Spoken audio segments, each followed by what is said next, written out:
नमस्कार, आदाब, सत श्री अकाल and welcome to math and brains. मैं हूं आपका maths mentor Rahul. Good morning, good afternoon, good evening, whenever you are enjoying this session.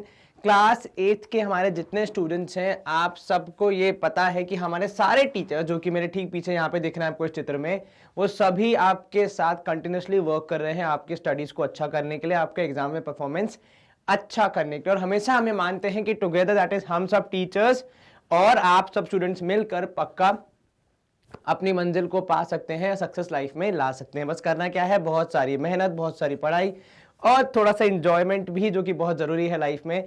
केवल और केवल पढ़ाई करना भी स्वास्थ्य के लिए हानिकारक हो सकता है। चलिए, तो आज हम शुरू करेंगे हमारी विन करने की जर्नी को, जहां पे हमारा आज का स्टॉप है। हम पढ़ने वाले हैं कक्षा 8वीं का मैथमेटिक्स का चैप्टर नंबर 13, जिसका नाम है डायरेक्ट एंड इनवर्स प्रोपोर्शन। ये हमने दो हिस्सों में पढ़ा है। पहला हिस्सा जो इसका है, पहला सेशन, वो ऑलरेडी हम कवर कर चुके हैं, जिसमें हमने डायरेक्ट प्रोपोर्शन पे काफी ज्यादा फोकस किया था और हमने 13.1 एक्सरसाइज वहां पे खत्म की थी along with examples and try this. अगर आपने वो सेशन नहीं देखा है तो प्लीज देख लीजिए। अगर आपने देख लिया है और प्रैक्टिस नहीं की है तो प्लीज कर लीजिए। और अगर ये दोनों कर लिए हैं तो बहुत बढ़िया, कांग्रेचुलेशंस फॉर योर एफर्ट्स। अब आप आगे आ सकते हैं, अब आप आगे बढ़ सकते हैं। ऐसा हमारा हमेशा से कहना है कि प्रैक्टिस जितनी ज्यादा आप करेंगे, हमारे साथ कॉन्सेप्ट लर्न करने के बाद एक बार खुद से जितनी आप प्रैक्टिस करेंगे, उतना ही आपके लिए अच्छा होगा एग्जामिनेशन पॉइंट ऑफ व्यू से एंड कॉन्सेप्ट लर्न करने के पॉइंट ऑफ व्यू से। क्योंकि हम खाली एग्जाम पे फोकस नहीं करते, हमेशा से हमारा मानना है कि कॉन्सेप्ट लर्न करने पे ज्यादा फोकस होना चाहिए। चलिए, आज का हमारा सेशन जो है वो फोकस करेगा किस पे, डायरेक्ट एंड इनवर्स प्रोपोर्शन के सेकेंड पार्ट पे, जिसका नाम है इनवर्स प्रोपोर्शन। ठीक है, थोड़ा सा मैं आपको रिवीजन दे दूं कि हमने डायरेक्ट प्रोपोर्शन में क्या पढ़ा है। देखो, हमने ये पढ़ा था कि भाई जब दो चीजें साथ में, जैसे दो चीजें हम कंपेयर कर रहे हैं, वो साथ में ऊपर जाती हैं मतलब आगे बढ़ती हैं, या पीछे आती है मतलब रिड्यूस होती है, तो उनको हम कहते हैं डायरेक्ट प्रोपोर्शन। लेकिन सिर्फ साथ में ऊपर जाना और नीचे आना नहीं होता है, इनको सिंक में या फिर एक सिस्टम बनाने के लिए या फिर एक लॉजिकल आर्गुमेंट देने के लिए कि भैया किस हिसाब से ये ऊपर या नीचे जाएंगे, हमने कुछ नियमावली पढ़ी थी जो कहती है कि रेशियो जो है आगे बढ़ने का या पीछे आने का, वो हमेशा कंसिस्टेंट रहना चाहिए, कांस्टेंट रहना चाहिए, एक जैसा रहना चाहिए। उदाहरण के तौर पे यदि 1 4 है तो अगली वैल्यू अगर 2 है, यहां पे 1 का 2 हो गया, तो 4 का यहां पे 5 नहीं होगा, 1 से इंक्रीज नहीं होगा, यहां पे मल्टीप्लाई बाय 2 हुआ तो वहां भी मल्टीप्लाई बाय 2 होगा, तो 4 2 जा 8। इस टाइप से हमारा हमेशा एक सिस्टम चलेगा। ये हमने कहां पढ़ा था, डायरेक्ट वेरिएशन में। अगर नीचे भी आ रहा है, रिड्यूस भी हो रही है दोनों पार्टीज या दोनों जो भी हमारे कंपैरिजन को हम कंपेयर करें दोनों क्वांटिटीज को, तो यदि एक को आपने डिवाइड बाय 2 किया है तो दूसरा भी डिवाइड बाय 2 ही होगा। तो इस तरीके से एक फ्लो बनता है, लॉजिकल आर्गुमेंट बनता है, जहां पे रेशियो आपका बराबर रहेगा। आज का हमारा जो ये सेशन है वो किस पे फोकस करेगा, इनवर्स प्रोपोर्शन पे फोकस करेगा। थोड़े एग्जांपल लेके हम समझेंगे किस तरीके से इनवर्स प्रोपोर्शन काम करता है, क्या ये कॉन्सेप्ट है, और उसके बाद इसके बारे में जो सवाल होंगे हम उनको सॉल्व करेंगे। चलिए, सबसे पहले, two quantities may change in such a manner that if one quantity increases the other quantity decreases.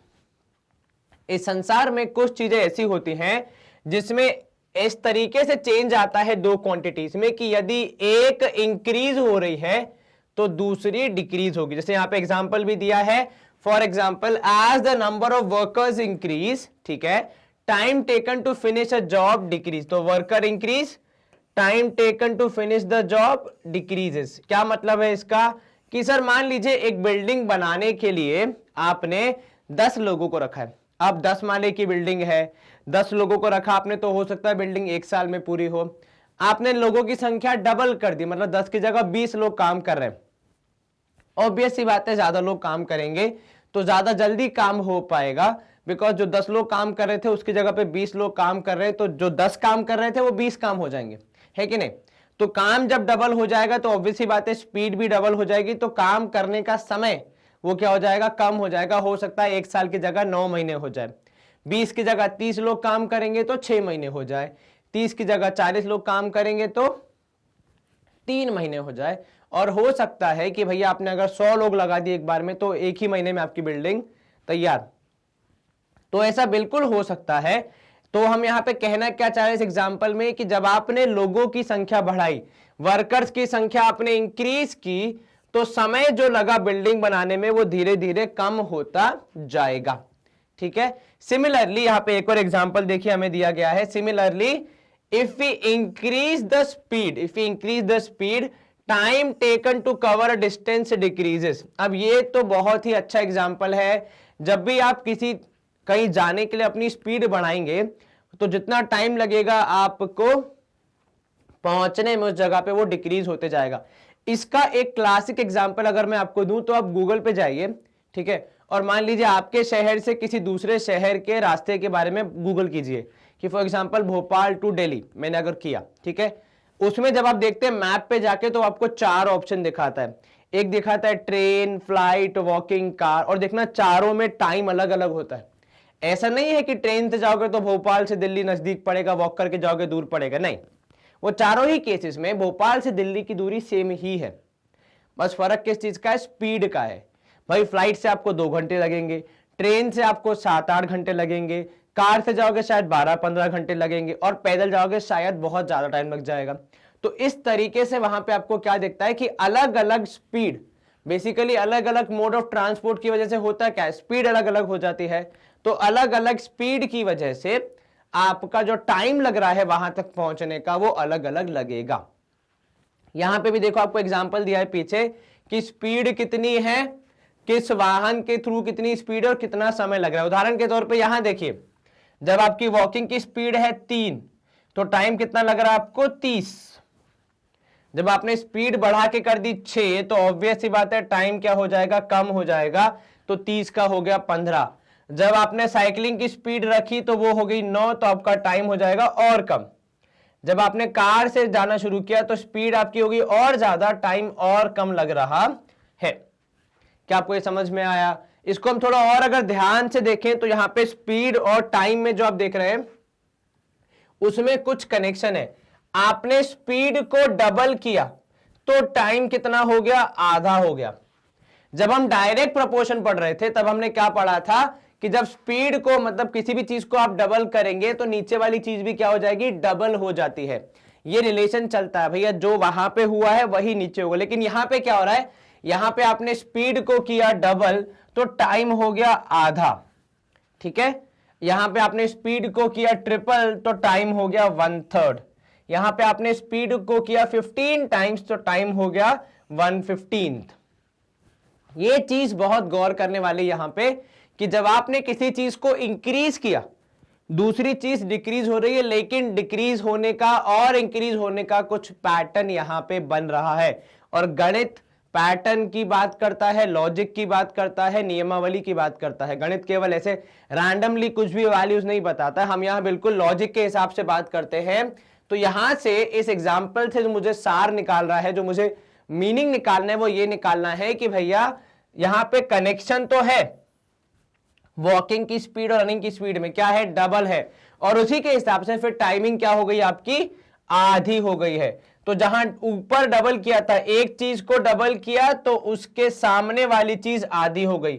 एक चीज को ट्रिपल किया तो सामने वाली चीज 1/3 हो गई। एक चीज को 15 टाइम्स किया तो सामने वाली चीज 1/15 हो गई। तो ये क्या है बेसिकली, ये किसका एग्जाम्पल है? तो आप ध्यान से अगर देखें यहां पे हो क्या रहा है, जो ऊपर हो रहा है उसका उल्टा, उसका क्या हो रहा है? उसका उल्टा हो रहा है नीचे। ऊपर आपने 2 से मल्टीप्लाई किया, नीचे आपने 1/2 से मल्टीप्लाई किया, आधा कर दिया है। उल्टा कह लो, अपोजिट कह लो, या फिर इनवर्स कह लो। उल्टा मतलब क्या हुआ? इनवर्स मतलब क्या होता है? उल्टा ही तो होता है ना। तो इनवर्स प्रोपोर्शन बेसिकली क्या होता है? जब एक चीज इंक्रीज हो रही है दूसरी डिक्रीज हो रही है, लेकिन एक फिक्स पैटर्न के तहत, एक फिक्स पैटर्न के तहत। चलिए यहां पे हम देख लेते हैं, अब आगे बढ़ेंगे अगर हम थोड़ा यहां पे। To understand this let us look into the following situation. एक सिचुएशन दी है आपको, Zahida can go to her school in 4 different ways, जैसे कि यहां पे दिया है she can walk, run, cycle और गो बाय कार, ठीक है। स्टडी द फॉलोइंग टेबल हमने इस टेबल को पहले स्टडी कर लिया है। Observe that as the speed increases time taken to cover the distance decreases. हमने क्या ऑब्जर्व किया? जैसे जैसे स्पीड बढ़ती जा रही है समय जो है वो भी कम होते जा रहा है। कहां उसको पैदल जाने में 30 मिनट लग रहे थे और कहां वो कार से जाएगी तो केवल 2 मिनट में फटाफट स्कूल पहुंच जाएगी। तो हो सकता है गर्मी में वो पैदल जाए, सर्दी में जब ठंड होगी सुबह सुबह तो कार से जाए ताकि तबीयत खराब ना हो जाए। अब ये फैसला किसका है? ये फैसला जाहिदा जी का है। हमें तो जाना नहीं है स्कूल, हमने तो कवर कर लिया, मतलब मैंने तो स्कूल अटेंड कर लिया, आप लोग भी कर रहे हैं, तो आप देख लीजिए आपको किस तरीके से जाना है। अब यहां देखो थोड़ा उसको एक्सप्लेन किया है। As Zaheeda doubles her speed by running time reduces to, वही जो हम बात कर रहे थे क्या, कि जैसे ही जाहिदा ने अपनी स्पीड डबल की उनका टाइम कितना हो गया? आधा हो गया। ठीक है, उन्होंने स्पीड की 3 टाइम्स तो टाइम कितना हो गया सर? टाइम हो गया 1/3। ठीक है, तो यहां पे आप देख सकते हैं कि अपने आप जो आपको एक पैटर्न देखने को मिल रहा है कि जब स्पीड आपने 3 गुना कर दी टाइम हो गया 1/3, स्पीड आपने 15 टाइम्स कर दी, जैसा कि यहां पे लिखा है, कितनी कर दी? 15 टाइम्स कर दी, तो टाइम कितना हो गया? 1/15 हो गया। तो क्या कनेक्शन बन रहा है? आप किसी चीज को डबल करेंगे तो सामने वाली चीज उसका अपोजिट करेगी, मतलब आधी हो जाएगी। आप किसी को 3 टाइम्स करेंगे तो सामने वाली चीज क्या हो जाएगी? 1/3 हो जाएगी। अब देखो यहां पे आपने इन्होंने कंक्लूड कर दिया है और हमें हेल्प करेंगे यहां पे। और in other words the ratio by which time decreases, जिस हिसाब से टाइम कम हो रहा है, इस inverse of the ratio by which speed increases, मतलब जिस स्पीड से, बेसिकली यहां पे जो वर्ड आपको ध्यान देना है वो ये है इनवर्स, मतलब टाइम डिक्रीज तो हो रहा है लेकिन वो किसके इनवर्स है? स्पीड के इंक्रीज के। स्पीड आपने डबल की, टाइम आपका हाफ हो गया। स्पीड आपने 3 टाइम्स की, टाइम आपका 1/3 हो गया। तो ये क्या किया आपने? टाइम डिक्रीज हो रहा है लेकिन किस हिसाब से? स्पीड के इंक्रीज होने के हिसाब से। उसका इनवर्स यहां पे हमें टाइम में देखने को मिल रहा है।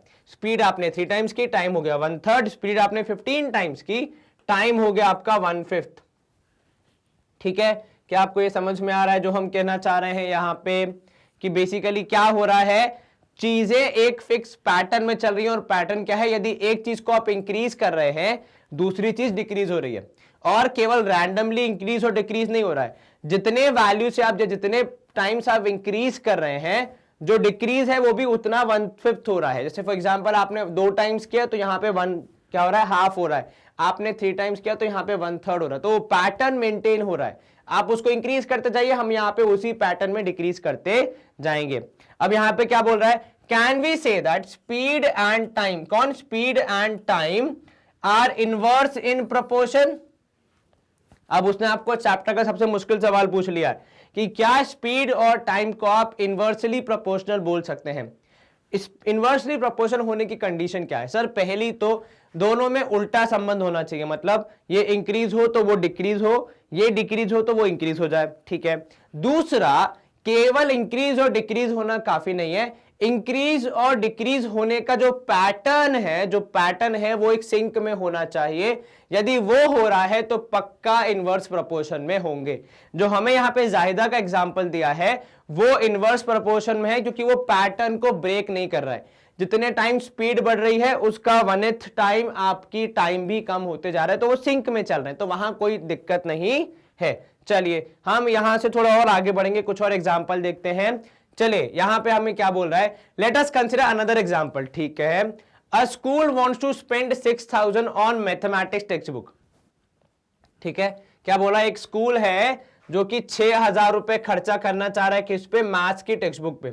ठीक है, how many books would be bought at ₹40 each. अब देखो मैथ्स की एक बुक तो आती नहीं, बहुत सारी बुक्स आती हैं, अलग अलग पब्लिकेशंस की अलग अलग आती हैं। तो यदि वो जो स्कूल जो बुक खरीदने की सोच रहा है वो 40 रुपए की है तो कितनी बुक आएंगी?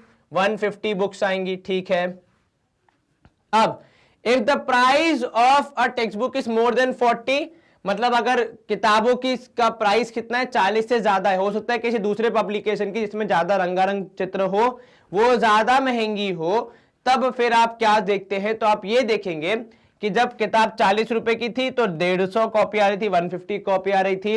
कोई दूसरे पब्लिकेशन की किताब 50 रुपए की है, वो उसमें फिर आप कितनी ले पाएंगे? 120 ही ले पाएंगे। क्यों? क्योंकि आपने डिसाइड करके रखा है कि भाई हमें 6,000 रुपए ही देने हैं।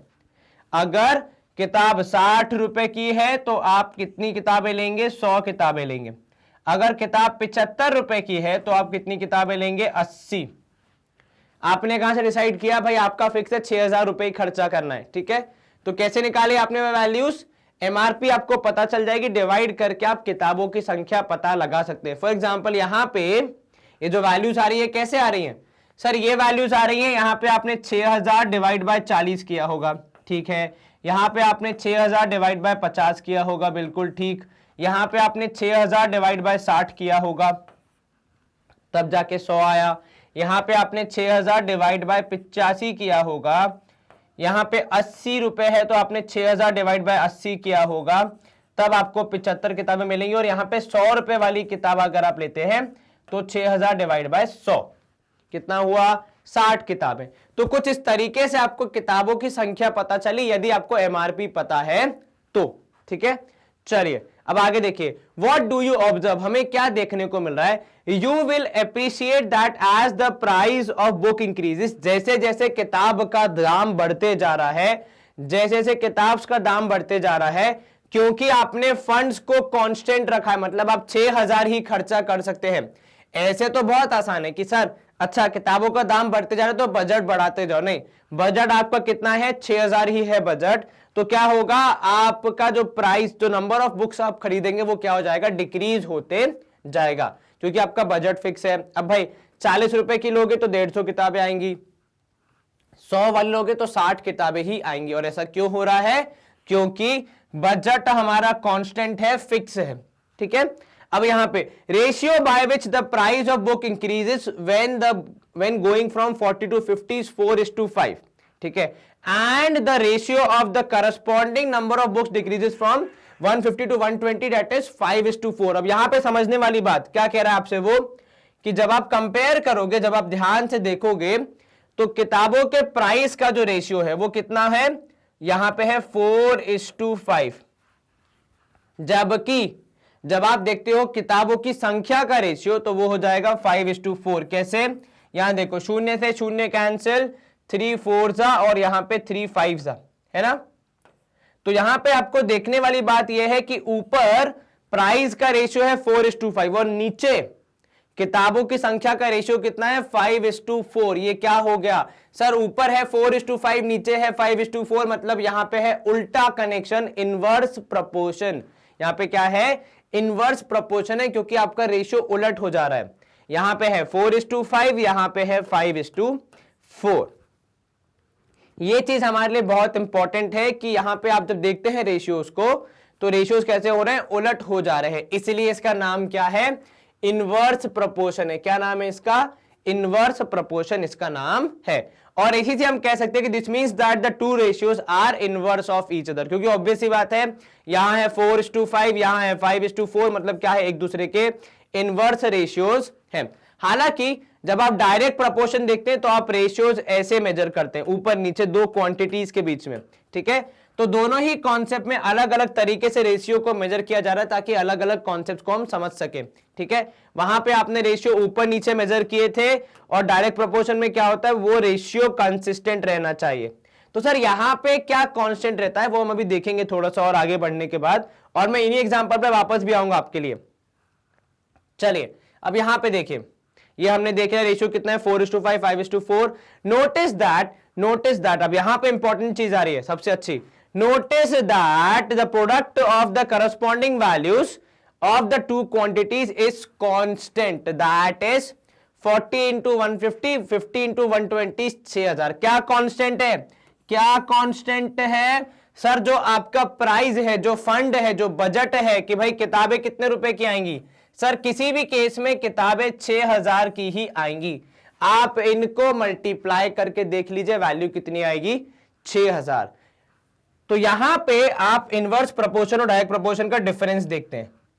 डायरेक्ट प्रपोर्शन में जो रेशियो है दो क्वांटिटीज का वो कांस्टेंट रहता है। क्या कांस्टेंट रहता है? जो रेशियो है, मतलब बेसिकली वहां पे अगर हम देखें तो भाई अगर पहला रेशियो है 1/4, दूसरा रेशियो भी 1/4 रहेगा, तीसरा रेशियो भी 1/4 रहेगा और चौथा रेशियो भी 1/4 ही रहेगा। दो क्वांटिटीज के बीच में 1/4, 1/4, 1/4, 1/4 कैंसिल करके देख लीजिए। हालांकि इनवर्स प्रोपोर्शन में ऐसा कांस्टेंट रेशियो नहीं मिलता है, पर इनवर्स प्रोपोर्शन में जो फाइनल रिजल्ट है, मतलब दोनों चीजों को मिला के, दोनों चीजों को मल्टीप्लाई करके जो आपका फाइनल आंसर आएगा वो हमेशा कंसिस्टेंट ही रहेगा। अगर मैं आपको वापस लेके जाऊं हमारे एग्जाम्पल की तरफ, जहां पे हम स्पीड और टाइम की बात कर रहे थे, यहां पे भी आपका जो फाइनल आउटकम है, फॉर एग्जांपल स्पीड और टाइम को जब आप मिलाते हैं, मल्टीप्लाई करते हैं, तो आपको क्या मिलता है? डिस्टेंस मिलता है। यहां पे देख लो आप, चारों ही मेथड में डिस्टेंस बराबर ही है। 3 इंटू 90 कितना हो जाएगा? 3 टू 30 90, 6 इंटू 15 90, यहां पे 10 9 जा 90, 45 2 जा 90। क्या आपने ये देखा? तो मतलब वहां पे डायरेक्ट प्रोपोर्शन में वैल्यूज का रेशियो क्या था? कंसिस्टेंट था, कांस्टेंट था, एक जैसा था। यहां पे सबका एंड रिजल्ट मतलब मल्टीप्लिकेशन तो बेसिकली रेशियो मतलब होता है डिवीजन, तो आप ऐसे भी याद रख सकते हैं, डायरेक्ट में डिवीजन कांस्टेंट, ठीक है, और इनवर्स में मल्टीप्लिकेशन कांस्टेंट। डायरेक्ट में क्या होता है? डायरेक्ट में होता है दोनों वैल्यूज का डिवीजन। 1/4 डिवीजन करने पे कितना आएगा? 1/4। 2/8 डिवाइड कर रहे हो बेसिकली, तो रेशियो निकालना क्या होता है? रेशियो निकालने का मतलब यही होता है कि आप डिवाइड कर रहे हो। तो डायरेक्ट प्रोपोर्शन में डिवीजन कांस्टेंट, इनवर्स प्रोपोर्शन में मल्टीप्लिकेशन कांस्टेंट। इस तरीके से भी आप समझ सकते हैं कि भाई डायरेक्ट और इनवर्स में क्या फर्क होता है। तो एक ये फर्क होता है कि डायरेक्ट वाले में रेशियो जो होता है अलग अलग वैल्यूज का, मतलब दो क्वांटिटीज की अलग अलग जो वैल्यूज आ रही हैं उनका रेशियो बराबर, यहां पे उनका मल्टीप्लिकेशन बराबर। जैसे यहां पे देखो हर केस में कितना आ रहा है? 90 आ रहा है। किताबों वाले केस में कितना आ रहा है? हर केस में 6000 आ रहा है, ठीक है। तो यहां पे मल्टीप्लिकेशन कांस्टेंट देखो, यहां पे लिखा हमने 6000, ठीक है। चलिए अब थोड़ा सा गणित के हिसाब से देखते हैं। If we represent the price of one book as x, ठीक है, and the number of books as y, as the x increase, मतलब जब जब किताबों का दाम बढ़ेगा तब तब y मतलब क्वांटिटी क्या हो जाएगी? डिक्रीज हो जाएगी, ठीक है। It is important to know that the product x y remains constant, product remains constant, product remains constant. तो डायरेक्ट में क्या हो रहा था? डिवीजन, जो रेशियो था वो कांस्टेंट था, ठीक है। दो क्वांटिटीज का रेशियो कांस्टेंट, यहां पे दो क्वांटिटीज का product constant. We can say that x varies inversely with y and y varies inversely with x। अगर आपका प्रोडक्ट कांस्टेंट है और रेशियो इंक्रीज डिक्रीज हो रहा है, उल्टा चल रहा है जो वैल्यूज है, तो फिर आप बोल सकते हैं कि क्या है? इनवर्स प्रोपोर्शन है। डायरेक्ट में क्या कंडीशन थी सर? डायरेक्ट में ये कंडीशन थी कि दोनों साथ में इंक्रीज या डिक्रीज होंगे और हर बार का जो रेशियो आ रहा है दो क्वांटिटीज का वो कंसिस्टेंट रहेगा, ठीक है। चलिए देखिए यहां पे लिखा हुआ है, thus the two quantities x and y are said to vary in inverse proportion, ठीक है। if there exists a relation of the type xy equal to k, मतलब दोनों को मल्टीप्लाई करने पे कुछ एक वैल्यू आ रही है जो कि हर बार होगी, जितने भी एग्जांपल आप लेंगे। जैसे वो स्पीड वाले में 4 एग्जांपल आपने लिए, सबकी वैल्यू 90। जैसे कि आपने यहां पे एग्जांपल लिए किसके? आपने यहां पे एग्जांपल लिए वो अलग अलग किताबों के दाम के और किताबों की संख्या के, तब भी टोटल कितना आया? 6000 कांस्टेंट आया, ठीक है। के बीइंग अ कांस्टेंट, एक कांस्टेंट वैल्यू आएगी, हर केस में अलग अलग होगी। जो स्पीड वाला केस था वहां 90 आई, किताबों वाले केस में 6000 आई, तो सबकी अपनी अपनी वैल्यूज होंगी। और अगर हम देखें सॉल्व कैसे करना पड़ेगा इनको, if y1 and y2 are values of y corresponding to values of x1 x2, then x1 y1 product of कोई भी एक कंडीशन, कोई भी एक वैल्यूज, ठीक है, is equal to product of other two. जिनको आप थोड़ा और सॉल्व करेंगे तो आपको देखने को मिलेगा कि x1 upon x2 is equal to y1 upon y2। ये आपको रेशियो भी देखने को मिलता है, लेकिन ये रेशियो हम कम यूज करते हैं। हम ज्यादातर कौन से कैलकुलेशन करते हैं? हम वो वाले करते हैं कि दो मल्टीप्लाई करने पे बराबर ही आएंगे, and we say that they are in inverse proportion. तो कुल मिला के कहानी का सार क्या है? डायरेक्ट प्रोपोर्शन में क्या होगा सर? डायरेक्ट प्रोपोर्शन में रेशियो बराबर होता है या डिवीजन बराबर होता है, ठीक है। रेशियो कह लो, आप ब्रैकेट में उसको डिवीजन लिख लो, तो वो बराबर होता है। इनवर्स प्रोपोर्शन में प्रोडक्ट या फिर मल्टीप्लिकेशन बराबर होता है, ठीक है। मतलब जितने अलग अलग केसेस आपको देखने को मिलेंगे, फॉर एग्जाम्पल अगर मैं बताऊं 1/4, 2/8, 3/12, ये अगर कहीं पे वैल्यूज आपको दी हैं तो यहां पे आपको बताना है डायरेक्ट प्रोपोर्शन है क्या। तो ये अलग अलग केस, पहला केस, दूसरा केस, तीसरा केस, इन तीनों केसेस में आपका रेशियो कितना है, 1/4 आ रहा है। ठीक है, तो ये क्या हो गया, डायरेक्ट प्रोपोर्शन। वहीं जो हमने एग्जांपल देखा भाई कितना, 3 3 30, यहां पे 6 और 15, यहां पे 9 और 10, तो यहां पे क्या हो रहा है, यहां पे प्रोडक्ट जो है 330 हो जाएगा 90, 15 6 90, 9 10 90, तो यहां पे प्रोडक्ट बराबर, मतलब ये क्या है, इनवर्स प्रोपोर्शन है। तो बस आपको इतना ही चेक करना है, रेशियो चेक करना है, अगर रेशियो बराबर है तो डायरेक्ट प्रोपोर्शन, अगर यहां पे प्रोडक्ट बराबर है तो इनवर्स प्रोपोर्शन। पर हां, इंसान कभी भी ऐसे नहीं जाता है भाई, देखो पेयर इन दोनों का है तो आप पेयर ही चेक करेंगे, है ना। नहीं तो लोग क्या बोलते हैं, सर 1/2 करने पे आ रहा है, 2 4/8 करने पे आ रहा है, 32 बराबर नहीं है। आपको पेयर का रेशियो चेक करना है, ऐसे ऐसे में रेशियो चेक नहीं करना है। ठीक है, इस बात का ध्यान रखिएगा। चलिए स्क्रीन क्लियर, यहां पे हमने समझ लिया दोनों केसेस को। अब यहां पे एक और एग्जांपल देख लीजिए। In this example the cost of book and number of books, जो हम अब तक पढ़ रहे थे, purchase in a fix amount are inversely proportional. जब तक आपका अमाउंट फिक्स है, अगर अमाउंट फिक्स नहीं रखोगे तो फिर वो कोई भी प्रोपोर्शन नहीं बन पाएगा। Similarly speed of a vehicle and the time taken to cover a fix distance, क्या डिस्टेंस, फिक्स डिस्टेंस कवर करने का टाइम जो है, और जो स्पीड है व्हीकल की, यदि स्पीड इंक्रीज डिक्रीज होगी तो टाइम भी इंक्रीज डिक्रीज होगा। स्पीड इंक्रीज होगी टाइम डिक्रीज होगा, स्पीड डिक्रीज होगी टाइम इंक्रीज हो जाएगा। धीरे चलोगे ज्यादा समय लगेगा, तेज चलोगे कम समय लगेगा। इनको आप क्या कह सकते हैं, classic examples of inverse proportion. चलिए अब यहां पे आपको ऑब्जर्व करना है और बताना है कि यहां पे एक्स और वाई इनवर्सली प्रोपोर्शनल है या फिर नहीं है। कैसे हम चेक करते हैं, सर हम प्रोडक्ट के हिसाब से बताते हैं कि वो इनवर्स प्रोपोर्शनल है या नहीं है। तो क्या देखते हैं, हम प्रोडक्ट देखते हैं। तो यहां पे निकालो x इंटू वाई कितना आ रहा है, सर 50 इंटू 5 करने पे आएगा 250, 6 इंटू 4 करने पे आएगा 240, 7 इंटू 3 करने पे आएगा 210, 8 इंटू 2 करने पे आएगा 160। क्योंकि प्रोडक्ट कांस्टेंट नहीं है, ये इनवर्स प्रोपोर्शन में नहीं होंगे। तो आप क्या लिखोगे, नॉट अ इनवर्स प्रोपोर्शन। और हां, ये बहुत इंपॉर्टेंट चीज है, नॉट एन हो जाएगा, नॉट एन इनवर्स प्रोपोर्शन। ये ऐसा नहीं है कि अगर इनवर्स प्रोपोर्शन नहीं है तो डायरेक्ट प्रोपोर्शन हो जाएगा, ऐसा कोई नियम नहीं है। इनवर्स और डायरेक्ट एक ही सिक्के के दो पहलू नहीं है कि हेड नहीं होगा तो टेल्स ही होगा, ऐसा कोई नियम नहीं है। नियम से इतना है कि या तो आप इनवर्स होगे या तो नहीं होगे, या तो आप डायरेक्ट होगे या तो नहीं होगे, दोनों में से कोई एक होगा, ऐसा कंपलसरी नहीं है। यहां पे रैंडम वैल्यूज लिखी गई हैं जो कि किसी प्रोपोर्शन में नहीं है, ना वो इनवर्स में है ना वो डायरेक्ट में है। क्या आपको ये समझ में आया? जी सर। चले यहां पे हम करेंगे स्क्रीन को क्लियर। अब दूसरा देखते हैं, यहां पे देखो क्या बोल रहा है, यहां पे भी आपको चेक करना है। तो चेक कैसे करते हैं इनवर्स प्रोपोर्शन के लिए, सर प्रोडक्ट को चेक किया जाता है। तो यहां पे x इंटू वाई हम चेक करेंगे, 6 इंटू 100 करोगे कितना आएगा सर, 6000, 3 2 6 और 3 जीरोस, 3 2 6 और 3 जीरोस, 15 4 15 चौके 60 और 2 जीरोस। तो यहां पे देखोगे आप प्रोडक्ट कंसिस्टेंट है, आपका हमेशा का वैल्यू 6000 ही आ रहा है। तो यहां पे आप गारंटी से बोल सकते हैं कि हाँ ये इनवर्स प्रोपोर्शन है। तो हमने डायरेक्ट में क्या चेक किया था, रेशियो चेक किया था ऊपर नीचे का, कि इनका रेशियो कितना, इनका रेशियो कितना, इनका रेशियो कितना, इनका रेशियो कितना। यहां पे हम क्या चेक कर रहे हैं कि प्रोडक्ट कितना आ रहा है। सिंपल इजी गोइंग, ठीक है। चलिए स्क्रीन क्लियर, अगला प्रश्न देख लेते हैं। यहां पे क्या बोल रहा है, यहां पे भी आपको चेक करना है, फिर से वही चीज आप x इंटू वाई करके चेक करेंगे। तो 90 इंटू 10 करोगे 900, 15 इंटू 6 करोगे 900, 45 2 जा 90 तो 1 0, और 25 इंटू 3 करोगे 25 3 जा हो जाएगा 750।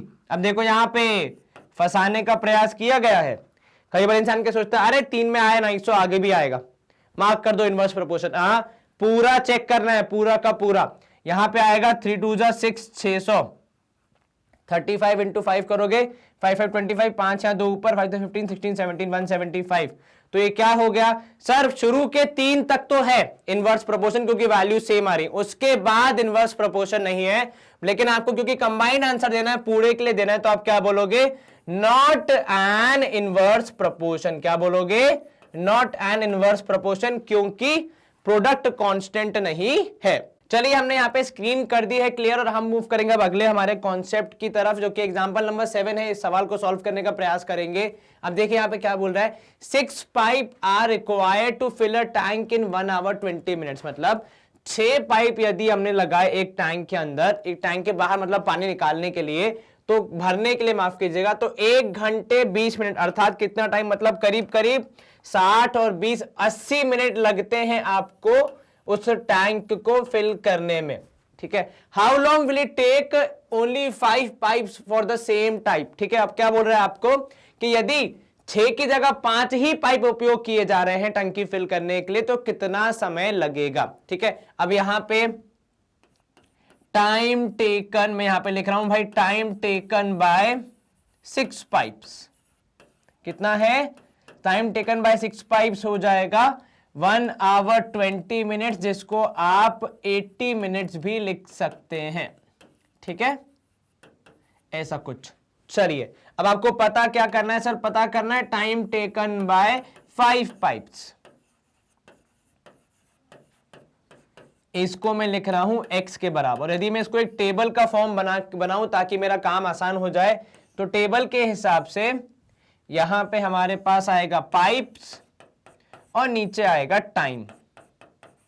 ठीक है, तो पाइप्स और टाइम यहां पे आ जाएगा। पाइप कितने लगेंगे, तो सर पाइप लगेंगे यहां पे 6, तो टाइम लग रहा है 80। अब अगर पाइप हो जाएंगे 5, तो टाइम कितना लगेगा ये आपको बताना है। पहली चीज जो हमें जज करनी है, क्या ये डायरेक्ट प्रोपोर्शन है, इनवर्स प्रोपोर्शन है, या फिर ये कोई भी प्रोपोर्शन नहीं है। सर क्योंकि समय और यहां पे पाइप और टाइम की बात हो रही है, जब पाइप कम हो जाएंगे तो टाइम बढ़ जाएगा, तो ये उल्टा चल रहे हैं, मतलब इनवर्स प्रोपोर्शन है। ठीक है, इनवर्स प्रोपोर्शन की दूसरी कंडीशन कि दोनों का प्रोडक्ट या फिर एंड रिजल्ट सेम आना चाहिए। भाई इसका भी काम है टंकी फुल करना, इसका भी काम है टैंक को फुल करना, तो मतलब दोनों का एंड रिजल्ट बराबर है, तो मतलब ये इनवर्स प्रोपोर्शन का क्लासिक केस है। अब इनवर्स प्रोपोर्शन क्या कहता है कि प्रोडक्ट बराबर होना चाहिए, अर्थात 6 into 80 should be equal to 5 into x.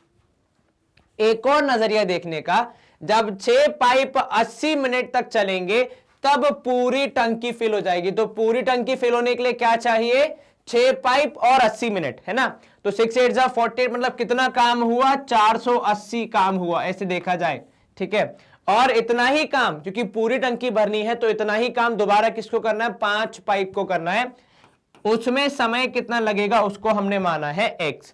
तो x की वैल्यू कितनी हो जाएगी, तो भाई 480 डिवाइड बाय 5। भाई टंकी तो उतनी ही है, साइज उतना ही है, जो 6 पाइप से भर रहे थे वही टंकी 5 पाइप से भरी जा रही है, तो रिजल्ट सेम ही आना चाहिए। चलिए 5 वन यहां पे कितना आएगा, 5 9 जा 45, कितना बचेगा सर, 5 9 जा 45, यहां पे बचेगा 30, तो 5 6 जा 30, 96 मिनट्स लगेंगे। कितने, 96 मिनट्स लगेंगे टंकी को पूरा फिल करने में। कितने मिनट, 96 मिनट। कैसे पता लगाया आपने, सर एक पाइप कम हो गया तो एक पाइप के जितना काम दूसरे पाइप को करना पड़ेगा, दूसरे पाइप को करना पड़ेगा, इसलिए समय ज्यादा लगेगा। तो यहां पे x की वैल्यू कितनी हो गई, 96। जैसे आप यदि स्टेटमेंट फॉर्म में लिखना चाहें तो 1 घंटा और कितने मिनट, 36 मिनट। क्या लिखोगे आप, 1 hour and 36 मिनट्स लगेंगे।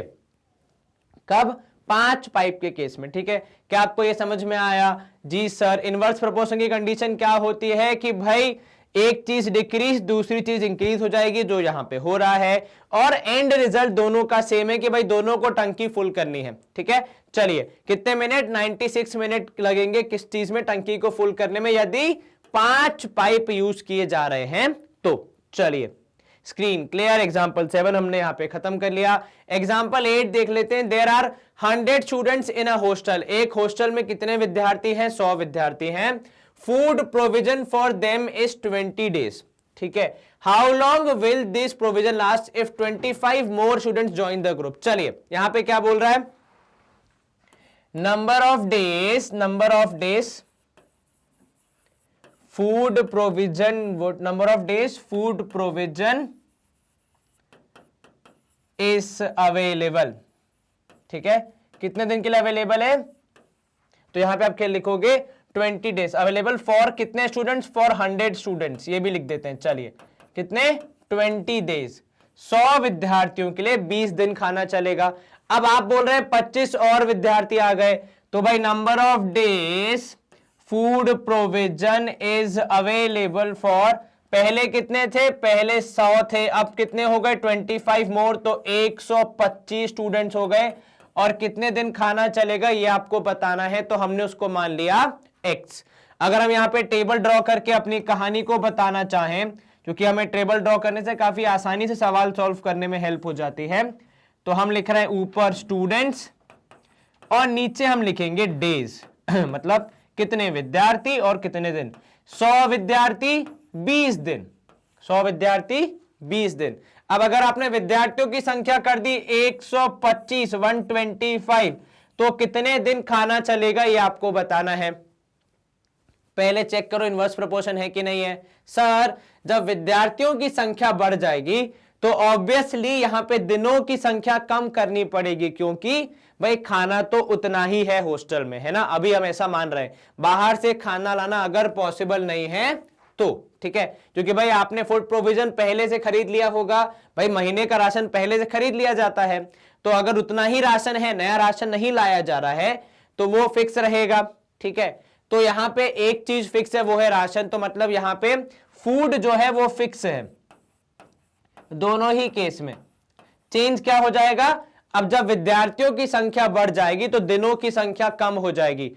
जो चावल पहले 5 दिन चल रहे थे, अब क्योंकि विद्यार्थियों की संख्या बढ़ गई है, सबके सब खाना खाएंगे, तो वो 5 की जगह हो सकता है 3 दिन चले। तो मतलब यहां पे क्या हो रहा है? उल्टा कनेक्शन है, आपके स्टूडेंट्स बढ़ रहे हैं तो दिन कम हो जाएंगे। और क्योंकि इनवर्स प्रोपोर्शन है तो क्या कांस्टेंट रहेगा? प्रोडक्ट। मतलब कैसे? सर देखो 100 लोगों का खाना 20 दिन के लिए किसके बराबर होगा? सर ये होगा 125 लोगों का खाना और कुछ दिनों के लिए, जो हमें पता करना है। चलिए, तो भाई खाना यहां पे फिक्स है, इतना ही है। 100 लोगों का खाना 20 दिन के लिए जितना लगता है उतना ही खाना है। अब 125 लोग हो जाएंगे तो वो खाना कितने दिन चलेगा ये हमें बताना है। चलिए, यहां पे आपका हो जाएगा उत्तर 2000। इतना खाना है, 2000 के बराबर खाना है। 2000 यूनिट कह लो, 2000 किलो कह लो, जैसे भी आप कह लो, ठीक है। और यह खाना कौन खाएगा? 125 लोग खाएंगे। अब आपको बताना ये कितने दिन चल पाएगा, तो भाई 2000 डिवाइड बाय 125 करना पड़ेगा, इनटू यहां पे हो जाएगा equal to x, equal to कितना? x। चलिए, अब जब आप इसको सॉल्व करेंगे 125 इंटू 16 करते हैं तो शायद 2000 आता है। एक बार चेक कर लो, 125 इंटू 16 करने पे 6 5 30, 0 यहां 3 ऊपर, 6 दूनी 12, 3 15, 1 कैरी, 6 6 7 750 इधर और 125 इधर। जोड़िए 0 5 और 5 10, 7 और 2 9 1 10, 1 और 1 2। जी हाँ बिल्कुल। तो आप जबकि लोगों की संख्या बढ़ गई है तो भोजन केवल 16 दिन चलेगा। कितने दिन चलेगा? 16 डेज तक चलेगा। क्या लिखोगे आप लिखोगे यहां पे अंतिम जो आपका आंसर आना चाहिए वो क्या होना चाहिए? Therefore the food provision would last for how many days? 16 days instead of 20। पहले कितना था? पहले 20 दिन तक भोजन चल रहा था, तो उसके लिए क्यों चल रहा था? क्योंकि 100 लोग थे। अब जब लोगों की संख्या बढ़ जाएगी तो वही खाना जो यहां पे अवेलेबल था 20 दिन के लिए 100 लोगों के हिसाब से, उतना ही खाना जब 125 लोग खाएंगे तो हो सकता है, ऑब्वियस सी बात है, नंबर ऑफ डेज जितने दिन खाना चलेगा वो कम हो जाएंगे। क्योंकि भाई चावल का आपका जो बोरी है उसमें अनलिमिटेड तो है नहीं, उसमें लिमिटेड ही स्टॉक है। तो जो आप पहले रोज 2 किलो बना रहे थे अब आप शायद 2.5 किलो बनाओगे। तो ऐसे करने की वजह से क्या होगा? आपको कम दिन आपका राशन चलेगा। और वही सवाल आपसे पूछ रहा था। देखिए इन सारे क्वेश्चंस में यदि कॉमन सेंस आप बेसिक यूज करेंगे तो आपको सवाल सॉल्व करने में कोई दिक्कत नहीं आएगी। जैसे ही आप थोड़ा सा ज्यादा सोचने लग जाएंगे वहां पे आपको फिर कॉम्प्लिकेशन दिखेंगे। Keep it very simple. अगला सवाल है, देखिए यहां पे 15 वर्कर्स हैं, ठीक है, जो एक दीवार को 48 घंटे में बना सकते हैं। ठीक है, अब how many workers required to do the same work in 30 hours? ठीक है, तो अब क्या लिखोगे आप? सबसे पहले number of workers required to build a wall in कितने आवर्स, सबसे पहले 48 आवर्स में, इज इक्वल टू 15 लोग काम कर रहे थे तो 48 घंटे में दीवार बनी। अब आपसे क्या बोल रहा है कि यदि नंबर ऑफ वर्कर्स पता लगाइए, यदि आपको वो काम जल्दी करवाना है। भाई आपने एक दीवार बनवा ली, आपको कितने घंटे लगे, 48 घंटे लगे। आपने कहा नहीं, इतनी स्पीड से तो काम नहीं होगा, हमें ज्यादा जल्दी चाहिए, हमें 30 घंटे में दीवार चाहिए। आप बताओ कितने मजदूर लगेंगे। तो भाई इंजीनियर साहब जो है वो कैलकुलेशन कर रहे हैं, ठीक है। तो यहां पे हमारे पास दो जो हमारे वेरिएबल है वो कौन कौन से हैं सर, एक है वर्कर्स और दूसरा है टाइम, ठीक है। चलिए भाई अर्थ कितने वर्कर्स है, 15 वर्कर्स कितना टाइम ले रहे हैं, 48 घंटे।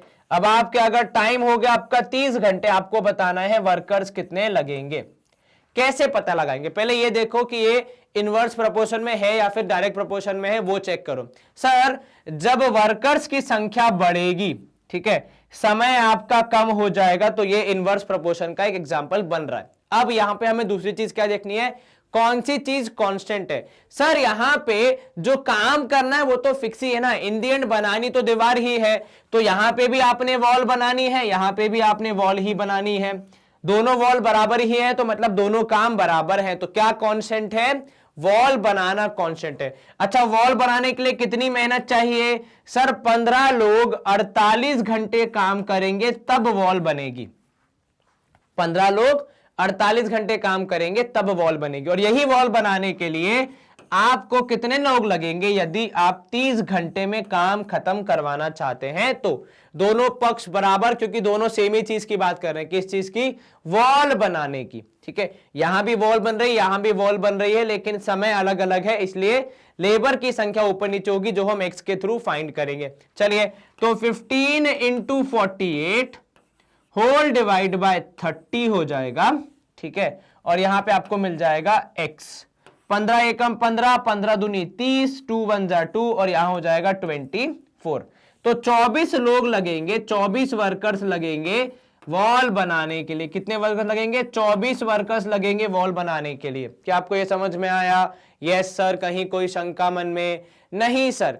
तो आपको हमेशा क्या जज करना है, एकदम simple basic common sense use करो कि भाई अगर आपको कम घंटे में काम करवाना है तो क्या करना पड़ेगा, या तो दीवार छोटी करो, वो कर नहीं सकते, या तो फिर मजदूरों की संख्या बढ़ा दो। तो उन्होंने मजदूरों की संख्या बढ़ा कितनी कर दी, 48 कर दी, सॉरी 24 कर दिया। अब आप देखना चाहें तो रेशियो देख लीजिए, सेम ही आ रहा है, रेशियो मतलब टोटल देख लीजिए, 15 इंटू 48 जो करेंगे उतना ही वैल्यू आएगा 24 इंटू 30 करने में, मतलब काम तो बराबर ही हो रहा है ना कुल मिला के। तो यहां पे काम कांस्टेंट है, वर्क कांस्टेंट है, वॉल बनाना कांस्टेंट है, इसीलिए ये किसका केस है, इनवर्स प्रोपोर्शन का केस है। आप खत्म कैसे करोगे सवाल को, एक स्टेटमेंट आप और लिख सकते हैं कि 24 workers will be required to do the same work in 30 hours, ठीक है। चलिए स्क्रीन क्लियर। अगला प्रश्न हमारा है एक्सरसाइज 13.2, यहां से हम शुरू कर रहे हैं। पहला प्रश्न है उसका, which of the following are in inverse proportion, इनमें से कौन से इनवर्स प्रोपोर्शन में है। The number of workers on a job and the time taken to complete the job. जब वर्कर्स की संख्या और समय की बात होगी, भाई जितने ज्यादा वर्कर्स होंगे उतना कम समय लगेगा, क्योंकि हर वर्कर कंट्रीब्यूट करेगा तो काम जल्दी हो जाएगा। तो ये वाला केस किसका है, इनवर्स प्रोपोर्शन का है, ठीक है। चलिए, the time taken for a journey and the distance travelled in a uniform speed. अब यहां पे देखो, time taken for a journey and distance travelled, कितना आपने डिस्टेंस ट्रेवल किया और कितना टाइम लगा। यदि आपकी स्पीड है यूनिफॉर्म, मतलब स्पीड आपकी फिक्स है, तो टाइम और डिस्टेंस को जब आप देखोगे, आप ज्यादा टाइम लोगे, आप ज्यादा डिस्टेंस ट्रैवल करोगे, आप कम टाइम लोगे, आप कम डिस्टेंस ट्रैवल करोगे, क्योंकि स्पीड आपकी फिक्स है। तो यहां पे टाइम और डिस्टेंस की बात होगी, जब टाइम और डिस्टेंस की बात होगी तो आपका इनवर्स प्रोपोर्शन नहीं है, बल्कि क्या है, डायरेक्ट प्रोपोर्शन है। क्योंकि जैसे जैसे ज्यादा टाइम आप देते जाओगे, ज्यादा डिस्टेंस आप कवर करते जाओगे। मान लो 1 घंटे में 60 किलोमीटर, 2 घंटे में 120, 3 घंटे में 180, तो समय के साथ समय बढ़ता जा रहा है तो डिस्टेंस भी बढ़ता जा रहा है। तो ये क्या हो गया, ये डायरेक्ट प्रोपोर्शन हो गया। और क्योंकि यहां पे लिखा है यूनिफॉर्म स्पीड, मतलब एक ही जैसी स्पीड है, मतलब कांस्टेंट रेशियो यहां पे चल रहा है। Area of cultivated land and the crop harvested. अब ये तो बहुत आसान सा है कि भाई कितने एरिया में खेती हुई है और कितना खेती का उपज होगा। इसको जब आप देखेंगे तो भाई सर ऑब्वियस सी बात है, ज्यादा बड़ा खेत होगा तो ज्यादा क्रॉप उगेगी, ज्यादा आपको हार्वेस्ट मिलेगा इन नॉर्मल केसेस। अब कल को तुम बोलो कि सर वहां पे टिड्डी का अटैक हो गया या कुछ हो गया, तो वो सारे केसेस नहीं लेने हैं। सामान्य केस की बात हो रही है, जब भगवान की दया से सब कुछ अच्छा चलेगा, उस केस में जब आप ज्यादा लैंड कल्टीवेट करोगे तो ऑब्वियस सी बात है क्रॉप ज्यादा हार्वेस्ट होगी। तो ये क्या हो जाएगा, डायरेक्ट प्रोपोर्शन हो जाएगा। लैंड छोटा होगा, कम होगा, तो फिर हार्वेस्ट भी उसी हिसाब से होगा। 1 एकड़ में मान लो 10 किलो हो रहा है, तो 5 एकड़ में 50 किलो होगा, ऐसा चलेगा। ठीक है, छोटा लैंड कम प्रोडक्शन, बड़ा लैंड ज्यादा प्रोडक्शन। ठीक है, चलिए the time taken for a fixed journey. अब यहां पे देखो, time taken for a fix journey and the speed of the vehicle. अब यहां पे क्या फिक्स है सर, यहां पे डिस्टेंस फिक्स है। फिक्स जर्नी मतलब क्या है, डिस्टेंस फिक्स है, तो समय और स्पीड की बात हो रही है। तो ऑब्वियस सी बात है सर, जब स्पीड ज्यादा होगी समय कम लगेगा, जब स्पीड कम होगी समय ज्यादा लगेगा। तो ये क्या हो जाएगा, ये हो जाएगा इनवर्स प्रोपोर्शन। ये क्या हो जाएगा, इनवर्स प्रोपोर्शन, क्योंकि यहां पे समय और स्पीड की बात चल रही है, डिस्टेंस फिक्स है। ठीक है, डिस्टेंस फिक्स है मतलब आप जितना समय ज्यादा लोगे उतनी कम आपकी स्पीड रहेगी। मान लो आप 6 घंटे में ट्रैवल कर रहे हो तो मतलब आपने स्पीड गाड़ी धीरे चलाई है। वही डिस्टेंस आपने 4 घंटे में ट्रैवल कर लिया तो हो सकता है ड्राइवर ने ज्यादा तेज गाड़ी चलाई हो। ठीक है, चलिए ये हमने एग्जांपल भी देखा जब हम शुरू कर रहे थे इस पूरे वीडियो को, इस पूरे सेशन को, जहां पे हम उसके लिए, किसके लिए, फातिमा क्या नाम था उसको, जिसका भी जो भी नाम था, जबीना या जो भी नाम था, उनके लिए हम देख रहे थे कि स्पीड और यहाँ पे अलग अलग वॉक करके, साइकिल से, बाइक से या फिर कार से अलग अलग स्पीड और अलग अलग टाइम लग रहा था वहां पे। Population of a country and the area of land पर पर्सन। अब यहां पे आपको पॉपुलेशन डेंसिटी का कॉन्सेप्ट पता होना चाहिए, नहीं पता है तो छोटा सा बता देते हैं। भाई देखो, जब लैंड पर पर्सन मतलब क्या होगा, हमारे जो, जैसे इसको कैलकुलेट कैसे करते हैं बेसिकली, तो जितनी भी पॉपुलेशन है और जितना भी लैंड है उनको डिवाइड किया जाता है। ऑब्वियस ही बात है, जब पॉपुलेशन कम होगी तो हर एक के हिस्से में ज्यादा लैंड आएगा, पर जब पॉपुलेशन ज्यादा हो जाएगी तो उसी लैंड में जहां पे पहले 10 लोग रह रहे थे अब 50 लोग रह रहे होंगे। ठीक है, तो हर एक के हिस्से में लैंड क्या हो जाएगा, कम हो जाएगा। तो in this case it would be case of inverse proportion, क्योंकि भाई देखो कंट्री का एरिया तो फिक्स है, हम जाके पड़ोसी की जमीन नहीं ले सकते, मतलब पड़ोसी से हम अपनी जमीन नहीं ले रहे हैं, हम इतने अच्छे वो अहिंसावादी हैं, कहां उनसे जाके उनकी जमीन लेंगे।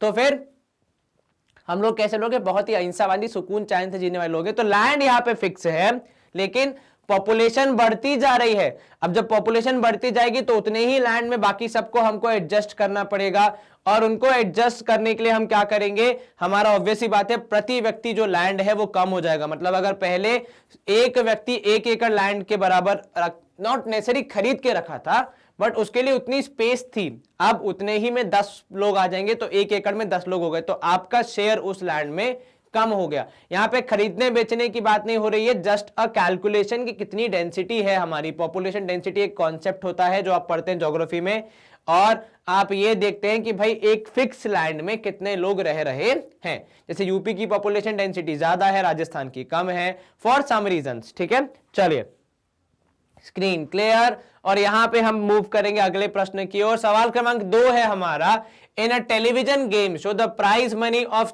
1 lakh rupees is to be divided equally among the winners. मतलब भाई देखो इनाम फिक्स है, कितना, 1 लाख रुपए ही इनाम मिलेगा।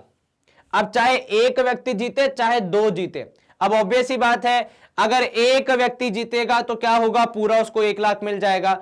2 लोग जीतेंगे तो क्या होगा, अब ऐसा तो है नहीं कि 2 लोग जीतेंगे तो एक को दोगे आप 75,000, दूसरे को दोगे 25,000, नहीं, वहां तो लड़ाई हो जाएगी। तो क्या करना पड़ेगा, बराबर बराबर बंटवारा। तो क्या करोगे सर, जो 1 लाख रुपए थे, जिसमें आते हैं हमारे 5 जीरोस, तो यहां पे 1 2 3 4 5, 1 लाख रुपए को 2 से डिवाइड कर देंगे भाई, 50,000 तुम्हारे, 50,000 तुम्हारे।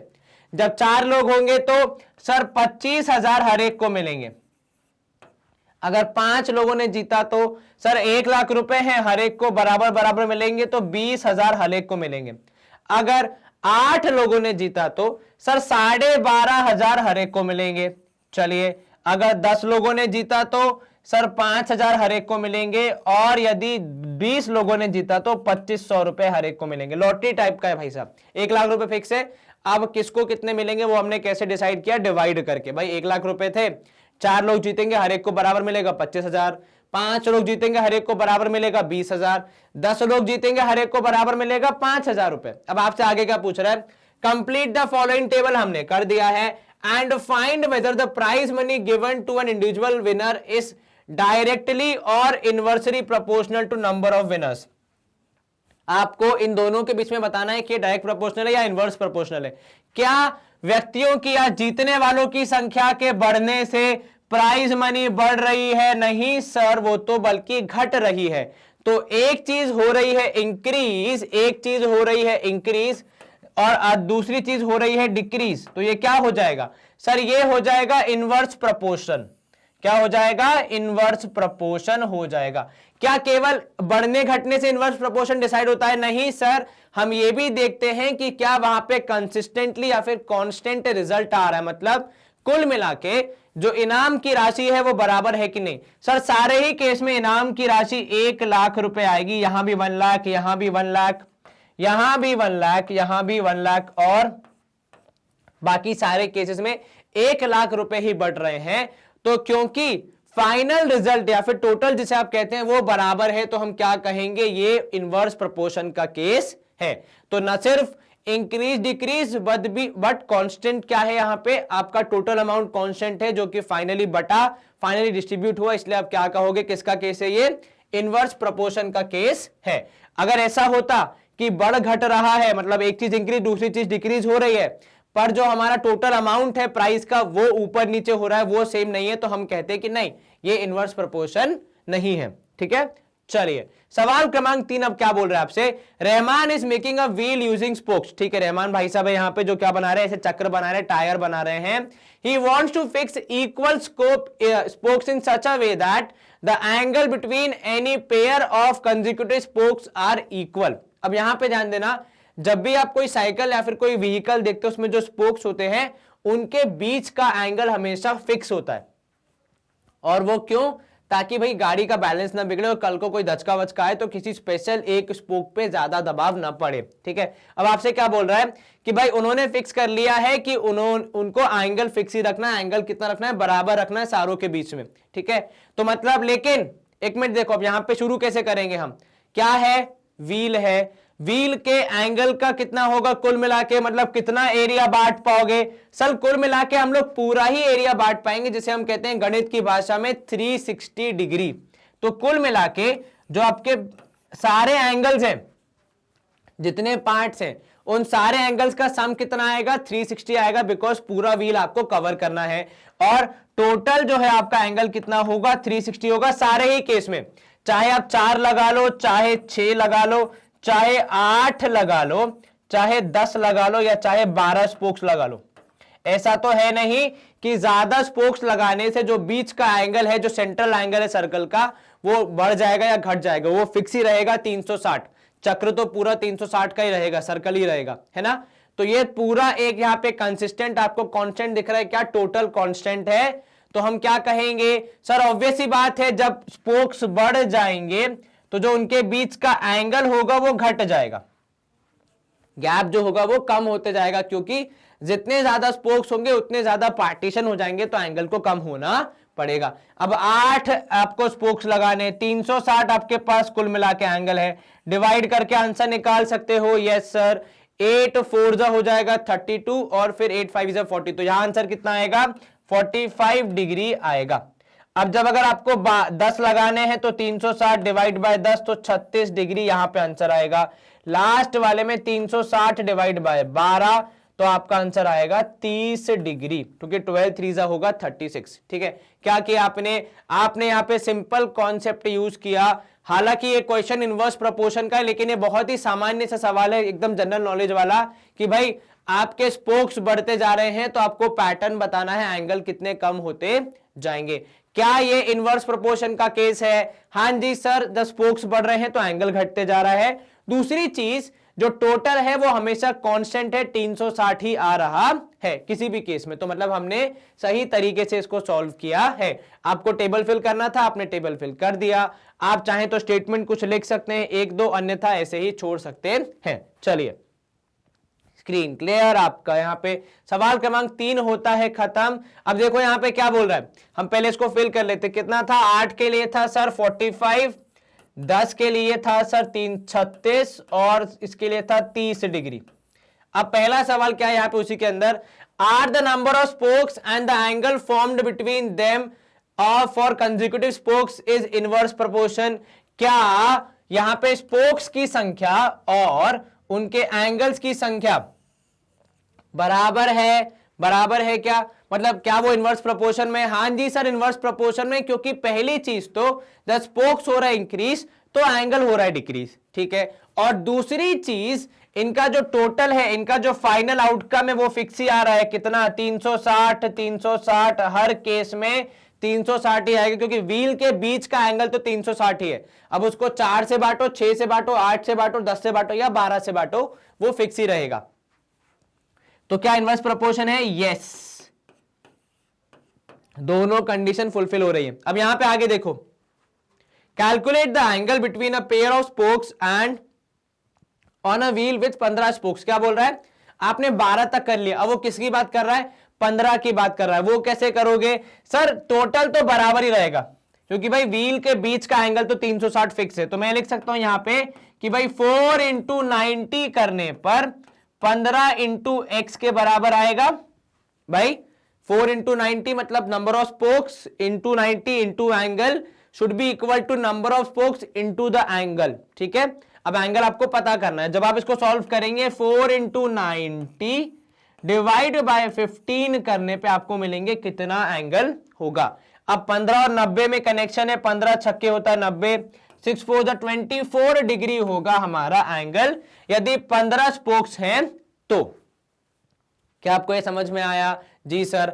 आप चाहें तो स्टेटमेंट लिख सकते हैं कैसे, number of angle when the number of spokes is 4 is equal to 90 degree, angle when number of spokes is 15 is equals to x. Now using the condition of inverse proportion या फिर using the knowledge of inverse proportion आप लिख सकते हैं कि आपका answer कितना आएगा? 24 डिग्री आएगा। अब यहां पे अगला देख लो, how many spokes would be needed if the angle between the consecutive spokes is 40 degree. पिछले वाले सवाल में आपको स्पोक्स दे दिया था, एंगल बताना था। यहां पे एंगल दे दिया है, आपको स्पोक्स बताना है। क्या करोगे सर? काम तो उतना ही करना है, मतलब हर बार 4 इंटू 90 ही रहेगा टोटल वर्क। ये टोटल एंगल कितना होगा? 360 डिग्री। पर यहां पे आपकी बार उन्होंने क्या बोल दिया कि स्पोक्स आपको बताने हैं यदि एंगल है 40 डिग्री। आपको बताने स्पोक्स यदि एंगल है 40 डिग्री। चलिए, तो यहां हो जाएगा 4 इंटू 90 और नीचे आ जाएगा 40 डिवाइड करने के लिए। 0 से 0 कैंसल, 4 से 4 कैंसल, आपका आंसर आएगा 9। तो 9 स्पोक्स होंगे जहां पे आपका एंगल कितना हो जाएगा? आपका एंगल हो जाएगा 40 डिग्री। तो अगर आपका एंगल आपको 40 डिग्री रखना है, मतलब किसी ने कहा है, किसी एक्सपर्ट ने, कि अगर गाड़ी में एंगल बीच का एंगल होगा 2 स्पोक्स के बीच का 40 डिग्री तो गाड़ी तेज चलेगी। तो आप कितना रखोगे? 9 स्पोक्स रख पाओगे उस पूरे चक्र में, ठीक है। चक्र कांस्टेंट था, इसलिए हम क्या बोल पाए? ये क्या है? इनवर्स प्रोपोर्शन है। यदि चक्र कांस्टेंट नहीं रहता तो शायद हम नहीं बोल पाते इनवर्स प्रोपोर्शन है। चलिए, सवाल क्रमांक 4, if a box of sweets is divided among 24 children. एक मिठाई का डब्बा 24 बच्चों के बीच में बांटा जा रहा है, ठीक है। They will get 5 sweets each, ठीक है। How many would each get if the number of children is reduced by 4। अब क्या हुआ? कहानी कुछ ऐसी है कि एक मिठाई का डब्बा है, ठीक है, उसमें क्या हो रहा है? उसको बांटा जा रहा है 24 बच्चों के बीच में और हर एक को मिल रही है कितनी मिठाइयां? 5 मिठाइयां। कैसे लिखोगे आप इसको? तो भाई number of sweets for 24 children, ठीक है, मतलब 24 बच्चों को कितनी मिठाई मिल रही है? 24 चिल्ड्रन है तो हर एक को मिल रही है 5 स्वीट्स, 5, ठीक है। तो हम ऐसा लिख देते number of sweets each children gets, ऐसा लिख देते हैं तो बेटर क्लैरिटी मिल जाएगी। भाई number of sweets each children gets कितना हो जाएगा? फॉर 24 चिल्ड्रन, 24 बच्चे हैं तो भाई हर एक को कितनी मिल रही है, 5 मिल रही है। ठीक है, चलिए बहुत बढ़िया। अब क्या हो रहा है, अब ऑब्वियस सी बात है, जब आपने कहा कि भाई अगर विद्यार्थियों की संख्या या चिल्ड्रन की संख्या इज रिड्यूस्ड बाय 4, यहां ध्यान रखना हमेशा रिड्यूस्ड टू और रिड्यूस्ड बाय में बहुत फर्क होता है। रिड्यूस्ड बाय का मतलब है 4 से कम करनी है, तो पहले 24 है तो अब कितनी हो जाएंगी, 20 हो जाएंगी। ठीक है, तो यहां पे अब number of sweets each children gets for कितने बच्चे, अब की बार 20 चिल्ड्रन है। ठीक है सर, अगर रिड्यूस्ड 2 होता तो हम क्या करते, रिड्यूस्ड 2 का मतलब है कि 24 से आप सीधा 4 पे आ गए तो 20 विद्यार्थी कम हो गए, और रिड्यूस्ड बाय का मतलब है कि 4 ही लोग कम हुए हैं, तो 4 लोग आपने कम कर दिए, 24 में से 4 गया तो 20 बचेगा। ठीक है, तो बाय और 2 में जो फर्क होता है उसको हमेशा ध्यान रखें, अक्सर इंसान पढ़ते पढ़ते कंफ्यूज हो जाता है। रिड्यूस्ड बाय का मतलब है 4 से कम किया है, तो 24 में से 4 कम करोगे 20 हो जाएगा। रिड्यूस्ड 2 का मतलब होता है 4 तक पहुंचा दिया, तो 24 से 4 हो जाएगा। ठीक है, ये डिफरेंस है। अब यहां पे आप ध्यान दीजिए, अगर हम टेबल बनाएंगे इसका तो हमें टेबल में क्या जानकारी मिलेगी, तो भाई यहां पे हम लिख रहे हैं चिल्ड्रन और यहां पे हम लिख रहे हैं स्वीट्स। चिल्ड्रन कितने, 24, तो स्वीट्स कितनी, 5।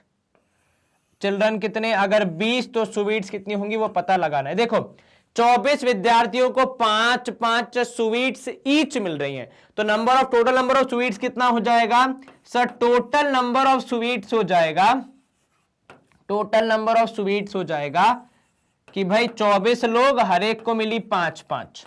ठीक है, अच्छा नंबर ऑफ स्वीट्स तो उतना ही है, खाली क्या कम हो रहा है, मान लो 4 लोगों ने मना कर दिया कि नहीं हम मीठा नहीं खाते हैं, हम थोड़े डाइटिंग पे चल रहे हैं फिलहाल, चलिए तो उन लोगों ने मना कर दिया कि हम मीठा नहीं खाएंगे, तो क्या करेंगे, क्या हम उनके हिस्से की मिठाई फेंक देंगे, नहीं सर, क्यों फेंकेंगे, हम उन्हीं मिठाई को बाकियों में बांट देंगे। तो भाई आप कितने हो गए लोग, 24 के हो गए 20, मिठाई की संख्या अब चेंज हो जाएगी जो हमें पता करनी है। वैसे हर एक टोटल मिठाई तो इतनी थी, पीसेस तो इतने ही होंगे, वो ज्यादा या कम नहीं होंगे। अब यहां पे आप क्या लिखोगे भाई, 24 इंटू 5 इतने पीसेस हैं, 20 लोगों में बंटना है, तो डिवाइड बाय 20 आपका आएगा यहां पे संख्या कि हर एक को कितने मिलेंगे।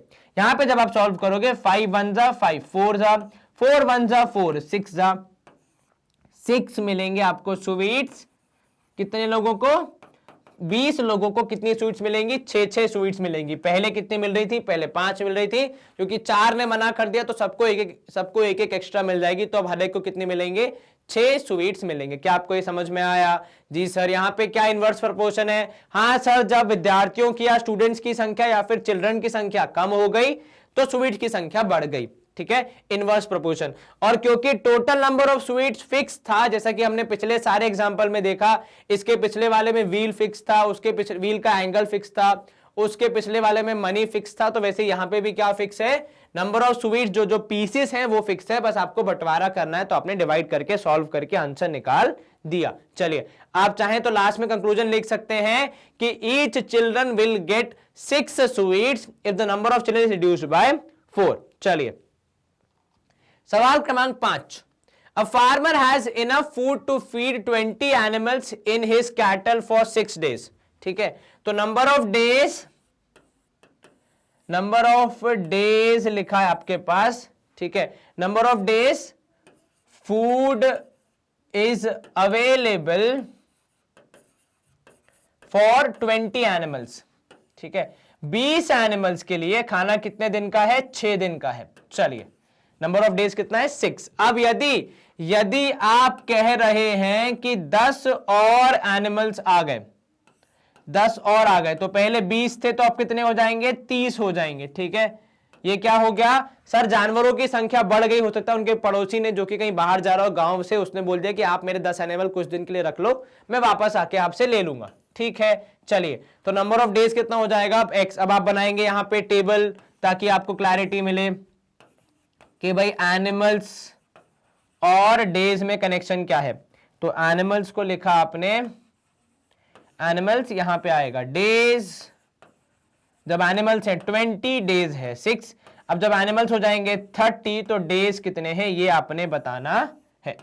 चलिए तो भाई पहले बात तो हम यहाँ पे क्या फिक्स है सर, टोटल फूड फिक्स है। कैसे पता आपको सर, 20 एनिमल्स के लिए 6 दिन का खाना है, तो वो तो फिक्स ही है ना, वो थोड़ी चेंज हो सकता है। मान लीजिए कितना होगा, 120 यूनिट है, ठीक है, 120 यूनिट्स कि 20 एनिमल के लिए 6 दिन का खाना। अब आप बाहर जा नहीं सकते हैं, आपको वही खाना कितने लोगों को खिलाना है, 10 एनिमल को खिलाना है, ताकि आप कैलकुलेट कर सको। अब ऐसा तो है नहीं कि आज ही नए एनिमल है और आज ही जाके खाना ले आओगे, थोड़ा रुकोगे ना कि चलो पहले जितना अवेलेबल है उसको देख लेते, कितने दिन चल जाएगा, उतने दिन बाद हम जाएंगे, ठीक है। चलिए, तो अब ये जो 120 है इसे कौन खाएगा, इसे 30 एनिमल्स खाएंगे, और कितने दिन तक खाएंगे वही तो आपको पता करना है। तो ये जो 120 है इसे 30 एनिमल खाएंगे कुछ दिनों के लिए। यहां पे कुछ कितना है वो हमें पता करना है। तो इस 30 को आप भेजोगे डिवीजन में, तो 120 डिवाइड बाय 30 हो जाएगा x, सॉल्व करोगे 3 4 12, तो 4 होगी x की वैल्यू। मतलब कितने दिन, 4 दिन चलेगा। How long would the food last, the food would last for, food would last for 4 days. कितने दिन, 4 दिन तक खाना चलेगा, उसके बाद खाना खत्म हो जाएगा। इनवर्स प्रोपोर्शन है, कैसे मालूम चला आपको सर, जब एनिमल्स की संख्या बढ़ेगी तो और खाना फिक्स है तो ऑब्वियस सी बात है नंबर ऑफ डेज कम हो जाएगा। व्हाट इज फिक्स खाना, यहाँ पे 20 एनिमल्स का 6 दिन का खाना, मतलब 120 यूनिट मान लीजिए आप, वो फिक्स है। उसी को आपको 30 लोगों को खिलाना है, 30 एनिमल्स को खिलाना है, तो आपको नंबर ऑफ डेज काउंट करने थे, आपने वो करके बता दिया, ठीक है। चलिए अब देखो यहां पे एग्जाम में अभी तो हम ऐसा है कि 13.1 13.2 साथ में हमने अलग अलग की है, ठीक है। तो आपको समझ में आ रहा है कि ठीक है ये सारे क्वेश्चन किसके, इनवर्स प्रोपोर्शन के। लेकिन परीक्षा में ऐसा लिखा नहीं आएगा कि इनवर्स है कि डायरेक्ट है। आप कैसे पता लगाएंगे, आपको जज करना पड़ेगा कि चीजें साथ में इंक्रीज डिक्रीज हो रही हैं या फिर अपोजिट डायरेक्शन में जा रही हैं, ठीक है। और वो आपको सवाल पढ़ के समझ आ जाएगा। जैसे यहां पे हुआ, हाँ भाई एनिमल्स बढ़ जाएंगे तो ऑब्वियस ये बात है जितने दिन खाना होगा वो कम हो जाएगा। और इनवर्स प्रोपोर्शन के सवाल में हमेशा कोई एक चीज फिक्स रहेगी। जैसे यहां पे क्या है, यहां पे जो फूड है वो फिक्स है। देखो यहां पे लिखा है how long would the food last, ठीक है। इतना ही फूड जितना पहले था उतना ही कितने दिन लास्ट करेगा यदि एनिमल बढ़ जाते हैं तो, ठीक है। यदि एनिमल बढ़ रहे हैं और आप खाना बढ़ा देंगे फिर तो कोई समस्या नहीं, लेकिन यदि एनिमल बढ़ रहे हैं लेकिन खाना फिक्स है तो आपको नंबर ऑफ डेज बताना है। तो एक चीज फिक्स, एक चीज आपको पता करनी है। सवाल क्रमांक 6, A contractor estimates that 3% would rewire Jasminder's house in 4 days. ठीक है, अब if he uses 4% instead of 3, how long would they take to complete the job? अब देखो यहां पे कैसे पता करना है कि इनवर्स प्रोपोर्शन है कि डायरेक्ट है। क्या जसविंदर का जो घर है उसमें जो काम करना है वो फिक्स है, हाँ सर रिवायर करना है वो फिक्स ही रहा है, क्योंकि घर भी फिक्स है, जहां जहां वायरिंग करनी होगी वो भी फिक्स होगा। ऐसा तो है नहीं कि अगर लोग ज्यादा हो जाएंगे तो पड़ोसी के घर का भी वायरिंग करना होगा, नहीं, काम फिक्स है यहाँ पे। तो ये क्या है, इनवर्स प्रोपोर्शन है, उसका एक कंडीशन। दूसरा कंडीशन सर, जब लोगों की संख्या बढ़ जाएगी तो ऑब्वियस सी बात है दिनों की संख्या कम हो जाएगी। तो मतलब क्लियरली ये केस किसका है, इनवर्स प्रोपोर्शन का है। हम एक टेबल ड्रॉ कर लेते हैं, पहले लिख लेते हैं, ठीक है। हाँ, तो यहां पे क्या हुआ, number of days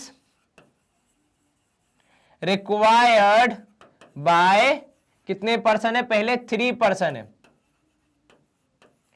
to finish the work. तो कितने दिन लग रहा है उनको टू फिनिश द वर्क, कितने दिन लग रहे हैं फिनिश द वर्क करने में सर, 4 दिन, 4 डेज। अब यदि आपने लोगों की संख्या बढ़ा दी कि भाई number of days required bye 4% है, पहले 3 थे अब 4 हो गए, 4%, ठीक है, 4% टू, अब कितने हैं भाई, to finish the same work, जो वर्क वहां पे चल रहा है वो कितना होगा। देखो ऑनेस्टली बताऊं तो यहां पे आप साफ साफ देख के बता सकते हैं, 3 लोग 4 दिन, अब लोग हो गए 4 तो दिन कितना हो जाएगा, उल्टा हो जाएगा, मतलब कितना, 3 हो जाएगा। यदि 1 मार्क में सवाल आता तो सीधे आंसर लिख देना कितने, 3 दिन, क्योंकि उल्टा चलता भाई, इनवर्स प्रोपोर्शन है। अगर आप टेबल के थ्रू देखना चाहें तो भी आप देख सकते हैं, क्या होगा यहां पे होगा पर्सन या पर्सन्स और यहां पे होगा डेज। पर्सन्स में 3 तो डेज में 4, पर्सन्स में 4 तो डेज में आपको पता लगाना है x। चलिए वर्क कितना है, तो पहले आप निकाल लो टोटल वर्क कितना होगा सर, टोटल वर्क होगा यहां पे 3 लोग वर्किंग फॉर 4 डेज, तो 3 4 12 वर्क है। यहां पे कितना वर्क है, 3 लोग 4 दिन, कितना वर्क, 12। अब हो क्या रहा है यहां पे, यही 12 जो काम है, यही 12 का जो काम है वो कितने कर रहे हैं, 4 लोग कर रहे हैं, और नंबर ऑफ डेज आपने पता करना है। 12 divide by 4 that is number of days. तो 3 डेज में आपका काम हो जाएगा। यदि 1 मार्क का है तो आप सीधे देख सकते हैं कि उल्टा चल रहा है, 3 का 4 तो 4 का 3 हो जाएगा 1 मार्क का। यदि 2 या 3 मार्क के में आता है तो आपको फिर पूरा सॉल्व करना चाहिए, ऐसा मेरी यहां पे राय है आपके लिए, ठीक है। तो भाई अगर 4 लोग काम करेंगे तो कितने दिन में काम हो जाएगा? 3 दिन में काम हो जाएगा, क्योंकि काम तो फिक्स है, रिवायर ही करना है घर को। ऐसा तो है नहीं कि ज्यादा लोग लगाओगे तो वायरिंग ज्यादा हो जाएगी, जितना काम था उतना ही रहेगा, ठीक है। As simple as that. चलिए, तो सारे सवालों में आपको ये चीज देखने को मिलेगी। आप अच्छे से रीड करेंगे सवाल को तो आपको समझ में आएगा कि कौन सी चीज कांस्टेंट है, कौन सी चीज चेंज हो रही है, कहां डायरेक्ट प्रोपोर्शन है, कहां उल्टा चल रहा है पूरा खेल, ठीक है। चलिए अगला देख लेते हैं सवाल क्रमांक 7। A batch of bottles were packed in 25 boxes with 12 bottles in each box. ठीक है, अब क्या हो रहा है? 25 बॉक्स में 12 बॉटल्स हैं, ठीक है। If the same batch is packed using 20 bottles in one box. देखो अब यहां पे क्या हो रहा है, पहले जिस बॉक्स में 12 बॉटल रखी जा रही थी, एक नया बॉक्स आया, नया डिजाइन आया जिसमें 20 बॉटल रखी जा रही है, ठीक है। अब आपको बताना है कितने बॉक्सेस में सेम सामान पैक होगा।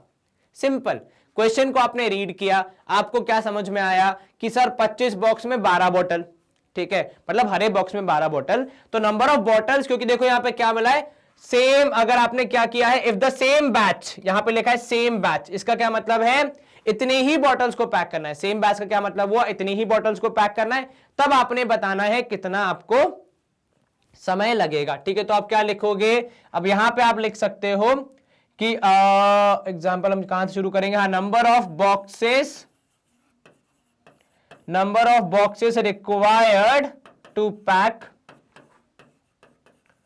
12 bottles each, 12 bottles in each box. भाई अगर हर एक बॉक्स में 12-12 बॉटल जाएंगी तो कितने बॉक्स में पैकिंग हो रही है? 25 में। कितने में हो रही है? 25 में। अब आपको क्या बताना है? Number of boxes required to pack 20 bottles होगी ना। पहले कितना था? पहले 12 थी, अब 20 हो गए। तो ये आपको पता करना है, आपने लिख दिया x। अगर मैं इसका हम टेबल बनाएंगे तो हमें क्या क्या जानकारी पता है? सर हमें ये पता है कि भाई यहां पे बॉटल्स और बॉक्सेस, बॉटल्स हैं 12, बॉक्सेस हैं 25। बॉटल्स हो जाएंगी 20 तो बॉक्सेस हो जाएंगे x, जो कि आपने पता करना है। क्या नंबर ऑफ बॉटल्स हमें पता है? हां जी सर। तो टोटल नंबर ऑफ बॉटल्स आपने पता है, टोटल नंबर ऑफ बॉटल्स आपको पता है। तो आप क्या लिखोगे? कितनी है total number of bottles? Sir वो हो जाएंगी 12 इंटू 25। 12 बॉटल हर एक में थी, कितने बॉक्स थे? 25 बॉक्स थे, तो ये हो जाएंगे 12 इंटू 25। जो बॉटल्स, क्योंकि यहां पे देखा है, देखो सेम बैच, मतलब जो बॉटल्स वहां पैक हुई उतनी ही बॉटल्स दोबारा पैक होनी है, लेकिन हर एक बॉक्स में कितनी जाएंगी? 20। तो जितनी बॉटल्स थी उतनी ही पैक होंगी, लेकिन हर एक में जाएंगी आपकी बार 20। आपको निकालना है number of boxes. Simple calculation. ये 20 जो मल्टीप्लीकेशन में था उसको आप भेजेंगे डिवीजन में और निकालेंगे x की वैल्यू। सर लेकिन ये बॉटल्स तो पैक हो गई। हाँ बॉटल्स पैक हो गई है, लेकिन ये नई बॉटल्स है, लेकिन संख्या बराबर ही है ना, तो इसलिए हमने दोनों को इक्वेट कर दिया, ठीक है। चलिए अब यहां पे हो गया 5, यहां पे हो गया 4, 5 से कैंसिल, 4 1 जा 4, 3 जा 5, 3 जा 15 बॉक्सेस। अब जब आपने बॉटल्स की संख्या बढ़ा दी हर एक बॉक्स में, तो 15 ही बॉक्सेस में आपका काम हो जाएगा, जो कि पहले 25 में हो रहा था। क्या आपको ये समझ में आया? जी सर आसान था ये। Yes sir. क्या देखना था यहां पे हमें बॉक्सेस बताने थे, जो हमने बता दिए।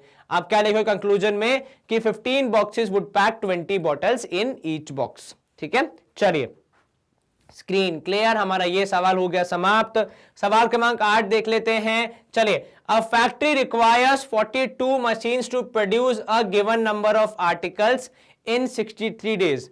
आपको मशीन्स की संख्या दी है और आपको दिनों की संख्या दी है, ठीक है। How many machines would be required, कितनी मशीन्स लगेंगी यदि सेम, मतलब क्या है आपका जो कंटेंट है, जो मटेरियल है, वो जो सामान आपको पैक करना है, क्या आर्टिकल्स जो है वो सेम है, same number of articles in 54 days. अब क्या बोल रहा है आपसे कि भाई 42 मशीन थी, 63 दिन ले रही थी, उतना ही सामान फिक्स क्वांटिटी, उतना ही जो हमारा कांस्टेंट क्वांटिटी है उसको यदि 54 डेज में पैक करना है तो कितनी मशीन्स लगेंगी। समझ में आया? सवाल पढ़ के समझ में आ रहा है कहां तोड़ना है सवाल को और कहां अपने काम की चीज मिलेगी।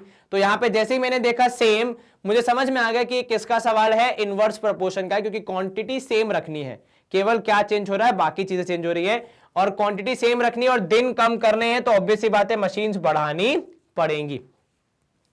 तो हम लिख रहे हैं number of machines required, number of machines required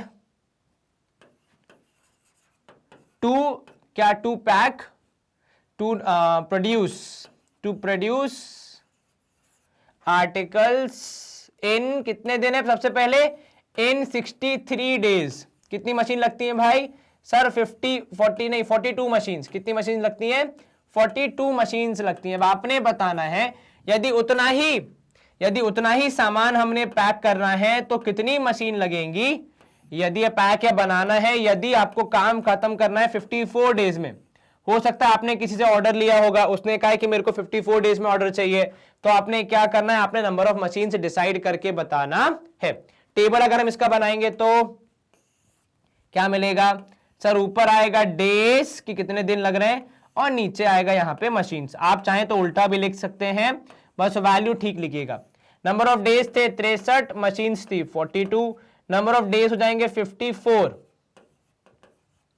तो आपको बताना है कितनी मशीन लगेंगी। अच्छा बताओ इनवर्स प्रोपोर्शन है क्या? हाँ सर, नंबर ऑफ डेज आप कम कर रहे हैं, मतलब आपको कम दिनों में ज्यादा काम चाहिए तो उसके लिए ज्यादा मशीन्स लगानी पड़ेंगी, मतलब इनवर्स प्रोपोर्शन है। और हाँ, कितने आर्टिकल्स पैक करने वो तो फिक्स ही है, कितने आर्टिकल्स प्रोड्यूस करने वो तो फिक्स है, कितने करने, सेम आर्टिकल्स करने जो पहले कर रहे थे, ठीक है। तो नंबर ऑफ आर्टिकल्स कितने हो जाएंगे सर? नंबर ऑफ आर्टिकल्स कैसे पता लगाएंगे, या कितना काम किया वो कैसे पता लगाएंगे सर? 63 दिन 42 मशीन्स काम कर रही हैं, तो इनसे जितना प्रोड्यूस होगा, इन 63 दिनों में 42 मशीन से जितना प्रोड्यूस होगा, उतना ही कंटेंट, उतना ही सामान, उतने ही आर्टिकल्स कौन प्रोड्यूस कर रहा है? एक्स मशीन्स कर रही हैं। कितने दिन में? 54 डेज में। तो हमें ये 54 के बारे में जानकारी जुटानी है। चलिए 54 आ जाएगा डिवीजन में, 63 इंटू 42 होल डिवाइड बाय 54। क्या करेंगे आप सर? 9 के टेबल से यदि आंसर करें, 9 6 जा 54 और यहां पे आएगा 9 7 जा 7 9 जा 63 और यहां पे 9 6 जा 6 9 जा 54 6 7 जा 9 7 जा 63, ठीक है। और यहां पे 6 और ये 42 कैंसिल होके हो जाएगा 7, तो 7 7 जा 49 मशीन्स और चाहिए होंगी। कितनी मशीन्स? 49 मशीन्स चाहिए होंगी, जिससे कि 54 डेज में हमारा काम हो जाए। मतलब कितनी एक्स्ट्रा मशीन? 7 मशीन एक्स्ट्रा चाहिए ताकि काम आपका जल्दी हो जाए। क्या आपको ये समझ में आया? 63 मशीन 42 दिन, 63 मशीन 42 दिन में जितना काम कर रहे हैं उतना ही काम करना है 54 डेज में। कितनी मशीन को? एक्स मशीन को। आपने वो पता लगाया, तो 49 मशीन चाहिए ताकि अब अपना काम 63 की जगह 54 डेज में कर पाए। क्या आपको ये समझ में आया? Yes sir. कहीं कोई शंका मन में? नहीं सर, स्क्रीन हो जाएगी क्लियर। सवाल क्रमांक 9 देख लेते हैं। A car takes 2 hours to reach a destination by traveling at a speed of 60 kilometre per our. अब 9वां सवाल क्या बोल रहा है कि 2 घंटे में आप डिस्टेंस ट्रैवल कर लेते हैं यदि आपकी स्पीड है 60 किलोमीटर प्रति hour. How long will it take when the car travels at the speed of 80 kilometre per hour. अर्थात उतनी ही दूरी तय करने में कितना समय लगेगा यदि आपने स्पीड कर दी 80 किलोमीटर प्रति आवर की। आपने स्पीड बढ़ा दी, डेस्टिनेशन उतनी ही है, खाली टाइम आपका चेंज होगा। ये किसका केस है सर? ये इनवर्स प्रोपोर्शन का केस है, क्योंकि स्पीड बढ़ेगी तो टाइम कम हो जाएगा, डिस्टेंस तो कांस्टेंट ही है। आपको घर से अगर कहीं जाना है किसी दूसरे के घर, तो वो तो फिक्स ही रहेगा। ऐसा तो है नहीं आपकी स्पीड बढ़ जाएगी तो उनका घर दूर हो जाएगा, वो वहीं रहेगा जहां पे था और आप जहां पे वहीं से शुरू करेंगे। चलिए, टाइम टेकन टू ट्रैवल, ठीक है, एट स्पीड ऑफ कितना है? 60 किलोमीटर पर आवर। 60 किलोमीटर प्रति आवर की स्पीड से यदि ट्रैवल कर रहे हैं तो कितना टाइम लग रहा है? 2 घंटे। अब यहां पे आपको बताना है time taken to travel at the speed. अब स्पीड कितनी हो गई? नई स्पीड है 80 किलोमीटर पर आवर, तो आपको कितना समय लगेगा, जिसको हम क्या मान लेते हैं अक्सर? जी हाँ, बिल्कुल आपने सही कहा, जो अननोन है उसको हम मान लेते हैं x। चलिए अब यहां पे हमारा बनेगा टेबल। क्या क्या जानकारी है हमारे पास? हमारे पास जानकारी है स्पीड की और टाइम की। ठीक है, तो स्पीड हो जाएगी 60, टाइम हो जाएगा 2। अब स्पीड है 80, टाइम निकालना है x। चलिए अब हम पहले यहां पे जो चीज फिक्स है, जो कि यहां पे है डिस्टेंस, तो ठीक है, तो टोटल डिस्टेंस कितना हो जाएगा या डिस्टेंस कितना ट्रैवल करेंगे? सर हमारे पास स्पीड और टाइम की जानकारी है, तो उसका यूज करके हम बता सकते हैं कि भाई 60 किलोमीटर प्रति आवर की स्पीड है, 2 घंटे आपने गाड़ी चलाई, तो 120 किलोमीटर आपने ट्रैवल किया होगा। अब यही 120 किलोमीटर आप 80 की स्पीड से ट्रैवल करेंगे, तो कितना समय आपको लगेगा? तो 80 इंटू जितना भी समय आपको लगेगा वो हमें पता करना है। तो ये हो जाएगा 120 upon 80, distance upon speed is equal to time, शून्य से शून्य कैंसिल, यहां पे आप डिवाइड करेंगे आपको आंसर मिलेगा 1.5, जिसको क्या कह सकते हैं 1 घंटा और 30 मिनट। तो यहां पे आपकी x की वैल्यू आएगी 1.5 आवर्स। क्या लिखोगे आंसर में? How long will it take? तो it would take 1.5 hours for the car to travel the same distance at the speed of 80 kilometre per hour. Simple, साधारण, सरल यहां पे जवाब कि भाई यदि आप 80 की स्पीड से चल रहे हैं तो आपको 1.5 घंटे लगेंगे उस पूरी जर्नी को पूरा करने में। चलिए यहां पे आपकी स्क्रीन हो जाएगी क्लियर। आसान सा ये सवाल। सवाल क्रमांक 10 क्या बोल रहा है आपसे? 2 persons can fit new Windows in a house in 3 days। अब देखो यहां पे विंडोज जो होंगी किसी भी घर में वो फिक्स होंगी, मतलब जितनी संख्या जहां पे विंडोज लगनी है वो जगह तो फिक्स ही होगी, तो काम आपका फिक्स है। पर यहां पे कितने लोग हैं? 2 लोग, और कितने दिन काम कर रहे हैं? 3 दिन। ठीक है, अगर पहला वाला बोल रहा है आपसे कि one of the person fell ill, एक इंसान बीमार पड़ गया बिफोर द वर्क स्टार्टेड, तो कितने लोग काम करेंगे? एक ही इंसान काम करेगा। 2 लोग थे, एक बीमार पड़ गया, एक ही अकेला काम करेगा। ठीक है, how many persons would be needed to fit the window in 1 day? अब यहां पे 2 कंडीशन, हम पहले वाले कंडीशन की देखते हैं। ठीक है, तो भाई यहां पे क्या बोल रहा है? नंबर ऑफ पर्संस रिक्वायर्ड, ठीक है, या फिर एक काम करो ऐसे लिखो, नंबर ऑफ पर्संस तो हमें पता ही है, number of days required by 2 persons to finish work. कितने दिन लग रहे हैं भाई? 2 लोगों को 3 दिन। कितने दिन? 3 days। चलिए अब क्या बोल रहा है वो आपसे? One of the person fell ill. अब भाई 2 लोग थे, एक को हो गई, एक की तबीयत हो गई खराब, तो कितने बचेंगे? तो सर नंबर ऑफ डेज आपको पता करने हैं। यदि 2 की जगह अब एक ही व्यक्ति काम कर रहा है, 1 पर्सन, क्योंकि पहले 2 थे, एक बीमार पड़ गया, टू फिनिश वर्क, कैसे निकालोगे? सर इसको मान लेंगे हम x। ठीक है, चलिए हम यहां पे बनाते हैं हमारा टेबल, ताकि हम आसानी से सवाल का जवाब निकाल सके। देखो हर एक सवाल में जो मेरा पहला स्टेप रहता है वो हमेशा यही रहता है कि टेबल बना लो। खासकर इस चैप्टर में, दोनों ही एक्सरसाइज में हमने टेबल पे खास गौर किया है, क्योंकि टेबल बनाने से काम काफी आसान हो जाता है। भाई पर्सन्स, और यहां पे आ जाएगा डेज, तो कितने पर्सन? 2 person 3 days. अब एक पड़ गया बीमार, तो एक ही बचेगा, आपको बताना है यहां पे x की वैल्यू कितनी होगी। तो पहले हम निकालेंगे टोटल वर्क। भाई काम कितना करना है?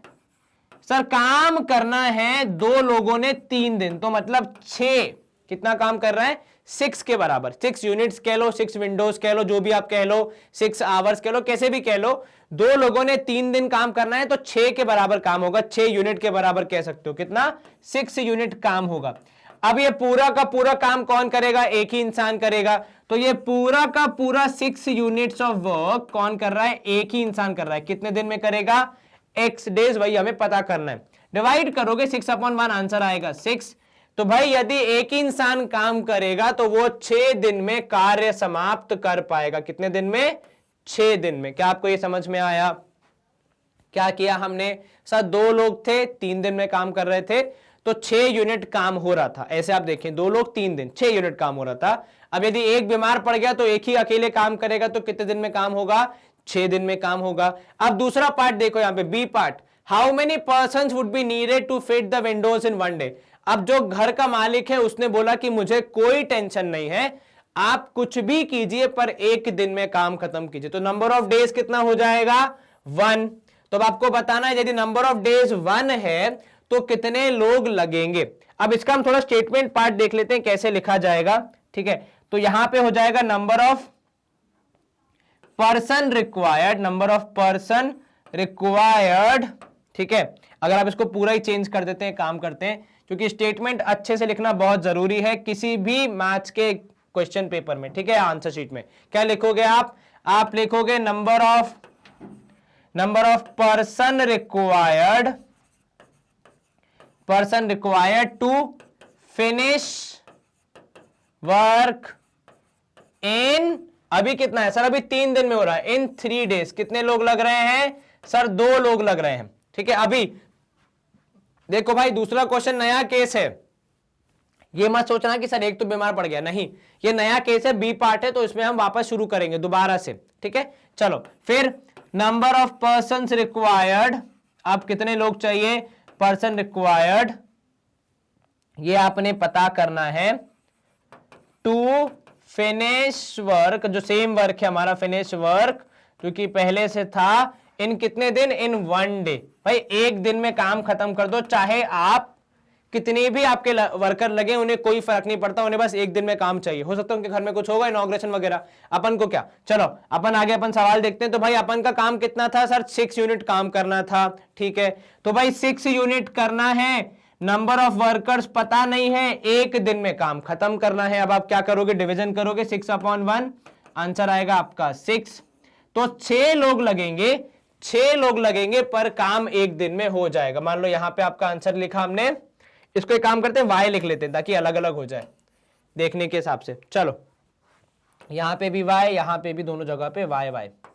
तो कितनी आई y की वैल्यू आई 6। मतलब हम क्या कह रहे हैं कि प्रभु 6 दिन में 6 लोग लगेंगे पर एक दिन में आपका काम हो जाएगा। Very simple, very easy. क्या किया आपने, सिर्फ इक्वेशन को सॉल्व किया, टोटल वर्क निकाला, क्योंकि वर्क तो फिक्स ही है, विंडोज ही फिक्स करने हैं, अब वो उतने ही रहेंगे, वो थोड़ी चेंज हो पाएंगे। चलो यहां पे हम करेंगे स्क्रीन को क्लियर और मूव करेंगे अगले प्रश्न की ओर। अब सवाल क्रमांक 11 है हमारा, अ school has 8 periods a day each of 45 minute duration. एक स्कूल में 8 पीरियड्स होते हैं, कितने होते हैं, 8 पीरियड, 45 मिनट्स का एक पीरियड, ठीक है, बहुत बढ़िया। How long would each period be if the school has 9 period. सब स्कूल को क्या लगा भाई 8 पीरियड में सारे सब्जेक्ट कवर नहीं हो पा रहे हैं, हम पीरियड कर देंगे 9। तो भाई विद्यार्थी बोलेंगे हम दिन भर स्कूल में थोड़ी बैठे रहेंगे सर, हमें और भी घर जाके पढ़ाई करनी होती है, ठीक है। स्कूल ने क्या बोला, आगे बोला assuming that the school hours to be the same, मतलब जितने घंटे स्कूल आपका लगता है उतने ही घंटे लग रहा है, केवल पीरियड्स की संख्या बढ़ाई जा रही है। अब यहां पे आपको सोचना है 8 पीरियड 45 मिनट, 9 पीरियड, तो टाइम क्या करना पड़ेगा, कम करना पड़ेगा। एक चीज बढ़ाई तो दूसरी कम करनी पड़ेगी, तो क्या हो जाएगा यहां पे इनवर्स प्रपोर्शन। और क्योंकि समय सेम है, समय उतना ही है, मतलब आपका एंड रिजल्ट कांस्टेंट है, तो मतलब पक्का इनवर्स प्रपोर्शन। टेबल कैसे बनाओगे इसका सर, टेबल इसका बहुत ही आसान, सिंपल, सरल, सुंदर। यहां पे आप लिखेंगे पीरियड्स एंड नीचे आप लिखेंगे यहां पे ड्यूरेशन, मतलब टाइम कितना होगा। या आप टाइम भी लिख सकते हैं, ड्यूरेशन भी लिख सकते हैं। पीरियड्स है 8, ड्यूरेशन है 45, पीरियड्स है 9, ड्यूरेशन आपने पता करनी है। चलिए तो आप यहां पे लिख रहे हैं ड्यूरेशन ऑफ ईच पीरियड कितनी है, each period when number of periods it even 8 periods are there. कितनी है, जब 8 पीरियड है तो, जब 8 पीरियड है तो ड्यूरेशन है 45 मिनट्स। कितनी है, 45 मिनट्स। अब अगर आपने पता करनी है ड्यूरेशन, ठीक है, व्हेन क्या हो रहा है, अब नया केस क्या बन रहा है, when number of periods is, when number of periods is कितनी, 9, नंबर ऑफ पीरियड्स इज 9, तो आपने ड्यूरेशन पता करनी है। टेबल हमने बना लिया है, हमने यहां पे सेंटेंसेस और हमारे वर्ड प्रॉब्लम के स्टेटमेंट भी लिख लिए। अब हम लिखेंगे टोटल टाइम। तो टोटल टाइम कितना है आपके पास, और वो फिक्स है 8 पीरियड, हर एक के लिए 45 मिनट, तो टोटल हो जाएगा कितना, मल्टीप्लाई ना भी करेंगे तो भी चलेगा बिकॉज आगे कैंसिल हो ही जाएगा। इतना ही टाइम आपने मिलना है, आपको मिलना है किसके लिए, 9 पीरियड्स के लिए। तो एक पीरियड का टाइम आपने मान लिया है x, उसको आप सॉल्व करके निकाल लेंगे। 8 इंटू 45 डिवाइड बाय 9 करेंगे आप, तो यहां पे 9 5 आपका आंसर आएगा 40 मिनट। कितना, 40 मिनट आएगा आपका आंसर। मतलब हर एक पीरियड कितने मिनट का होगा, 40 मिनट का होगा। क्या आपको यह समझ में आया? यस सर, कहीं कोई शंका मन में? नहीं सर, 40 मिनट का एक पीरियड, छोटा पीरियड, लेकिन नंबर ऑफ पीरियड ज्यादा हो जाएगा। क्या फिक्स था, क्या कांस्टेंट था? तो टोटल टाइम भाई जितने देर का स्कूल रहेगा उतने देर का ही रहेगा। केवल पीरियड की संख्या अगर बढ़ रही है तो समय कम हो जाएगा। इनवर्स प्रोपोर्शन का क्लासिक केस। यहां पे हम करेंगे स्क्रीन को क्लियर। लास्ट में आप आंसर लिख सकते हैं कि therefore each period would be of 40 minutes if the number of periods is 9। चलो आप एंड रिजल्ट भी लिख देंगे। और इसी के साथ हमारा यहाँ पे एक्सरसाइज होती है खत्म, राधा शायद चैप्टर भी होता है खत्म। लेकिन आपके लिए पढ़ाई करने के मौके और ज्ञान अर्जित करने के चांसेस कभी खत्म नहीं होंगे, क्योंकि मैग्नेट ब्रेन्स की वेबसाइट अब फुल्ली फंक्शनल है, जहां पे आप अलग अलग क्लासेस का कंटेंट इजीली एक्सप्लोर कर सकते हो। और ऐसा हमने क्यों किया है, तो बेसिकली ऐसा हमने किया है क्योंकि हमारे यूट्यूब पे करीबन 22-25 हजार से ज्यादा वीडियोस है, और ये सारे पूरे हमारे जो वीडियोस का संसार है, जो ज्ञान का सागर है, उसमें आपके काम के वीडियोस, आपके काम के लेक्चर्स, आपके काम के सेशंस गुम न जाए, इस टेंशन से हमने निजात पाने के लिए क्या किया है, हमने हर एक अलग अलग वीडियोस के चैप्टर्स के लिए टॉपिक वाइज हमने क्या किया है, चैनल्स आपके प्लेटफॉर्म पे डिवाइड कर दी हमारे वेबसाइट पे, जहां पे आप जो भी चीज पढ़ना चाहते हैं, फॉर एग्जांपल आप क्लास 8 की चीजें पढ़ना चाहते हैं तो क्लास 8 के आप विद्यार्थी हैं, क्लास 8 में जो भी कुछ हमने कवर किया है, सारे सब्जेक्ट, सारे सेशन, सारे टीचर, सारे वीडियो सब आपको एक ही जगह पे मिल जाते हैं। केवल आपको वॉच नाउ के टैब पे क्लिक करना है। कुछ इस तरीके से आपको चैप्टर वाइज लिस्ट मिल जाती है, हर एक चैप्टर में कितने लेक्चर्स हैं आपको वो भी जानकारी मिल जाती है, ताकि आप आसानी से अपना वीक प्लान कर पाएं कि आपको किस वीक में कौन सा चैप्टर कवर करना है, किस चैप्टर की कितनी ड्यूरेशन है हमने वो भी बता दिया है, ताकि आप अपने हिसाब से अपना डे प्लान कर पाएं कि मुझे इस दिन ये वीडियो देखना है, इतने घंटे मैथ्स पढ़ना है, इतने घंटे साइंस पढ़ना है। बस आपको यहां पहुंच के वॉच नाउ के टैब पे क्लिक करना है। जैसे ही आप वॉच नाउ के टैब पे क्लिक करेंगे, कुछ इस तरीके से हूबहू यूट्यूब जैसे वीडियोस आपको यहां भी देखने को मिल जाते हैं। Same video, same teacher, same concept, same quality, कोई डिफरेंस नहीं है। ओनली डिफरेंसेस यहाँ पे ना एडवर्टाइजमेंट है, ना कोई नोटिफिकेशन आता है, ना कोई डिस्ट्रैक्शन, ना कोई सजेशन। केवल और केवल आपका पूरा ध्यान किस पे रहेगा, पढ़ाई पे रहेगा। And with this we come to the end of our session. इस सेशन में हमने क्या किया, तो हमने हमारा जो चैप्टर 13 था उसका जो इनवर्स प्रोपोर्शन वाला पार्ट था उसे खत्म करने का प्रयास किया। हमने एग्जाम्पल सॉल्व किए, कॉन्सेप्ट को समझा, हमने एक्सरसाइज को खत्म किया। आपको ये सारे सवाल समझ आए होंगे, ऐसी हमारी आशा है। एक छोटी सी रिक्वेस्ट है आपसे, प्लीज वीडियो को लाइक, चैनल को सब्सक्राइब एंड यस वीडियो को शेयर जरूर करें, क्योंकि ज्ञान जितना आप बांटेंगे उतना आपको भी वापस मिलेगा। बाकी तो अपना ख्याल रखें, अच्छे से पढ़ाई करें, stay home, stay safe, take care, bye bye, good day, see you soon.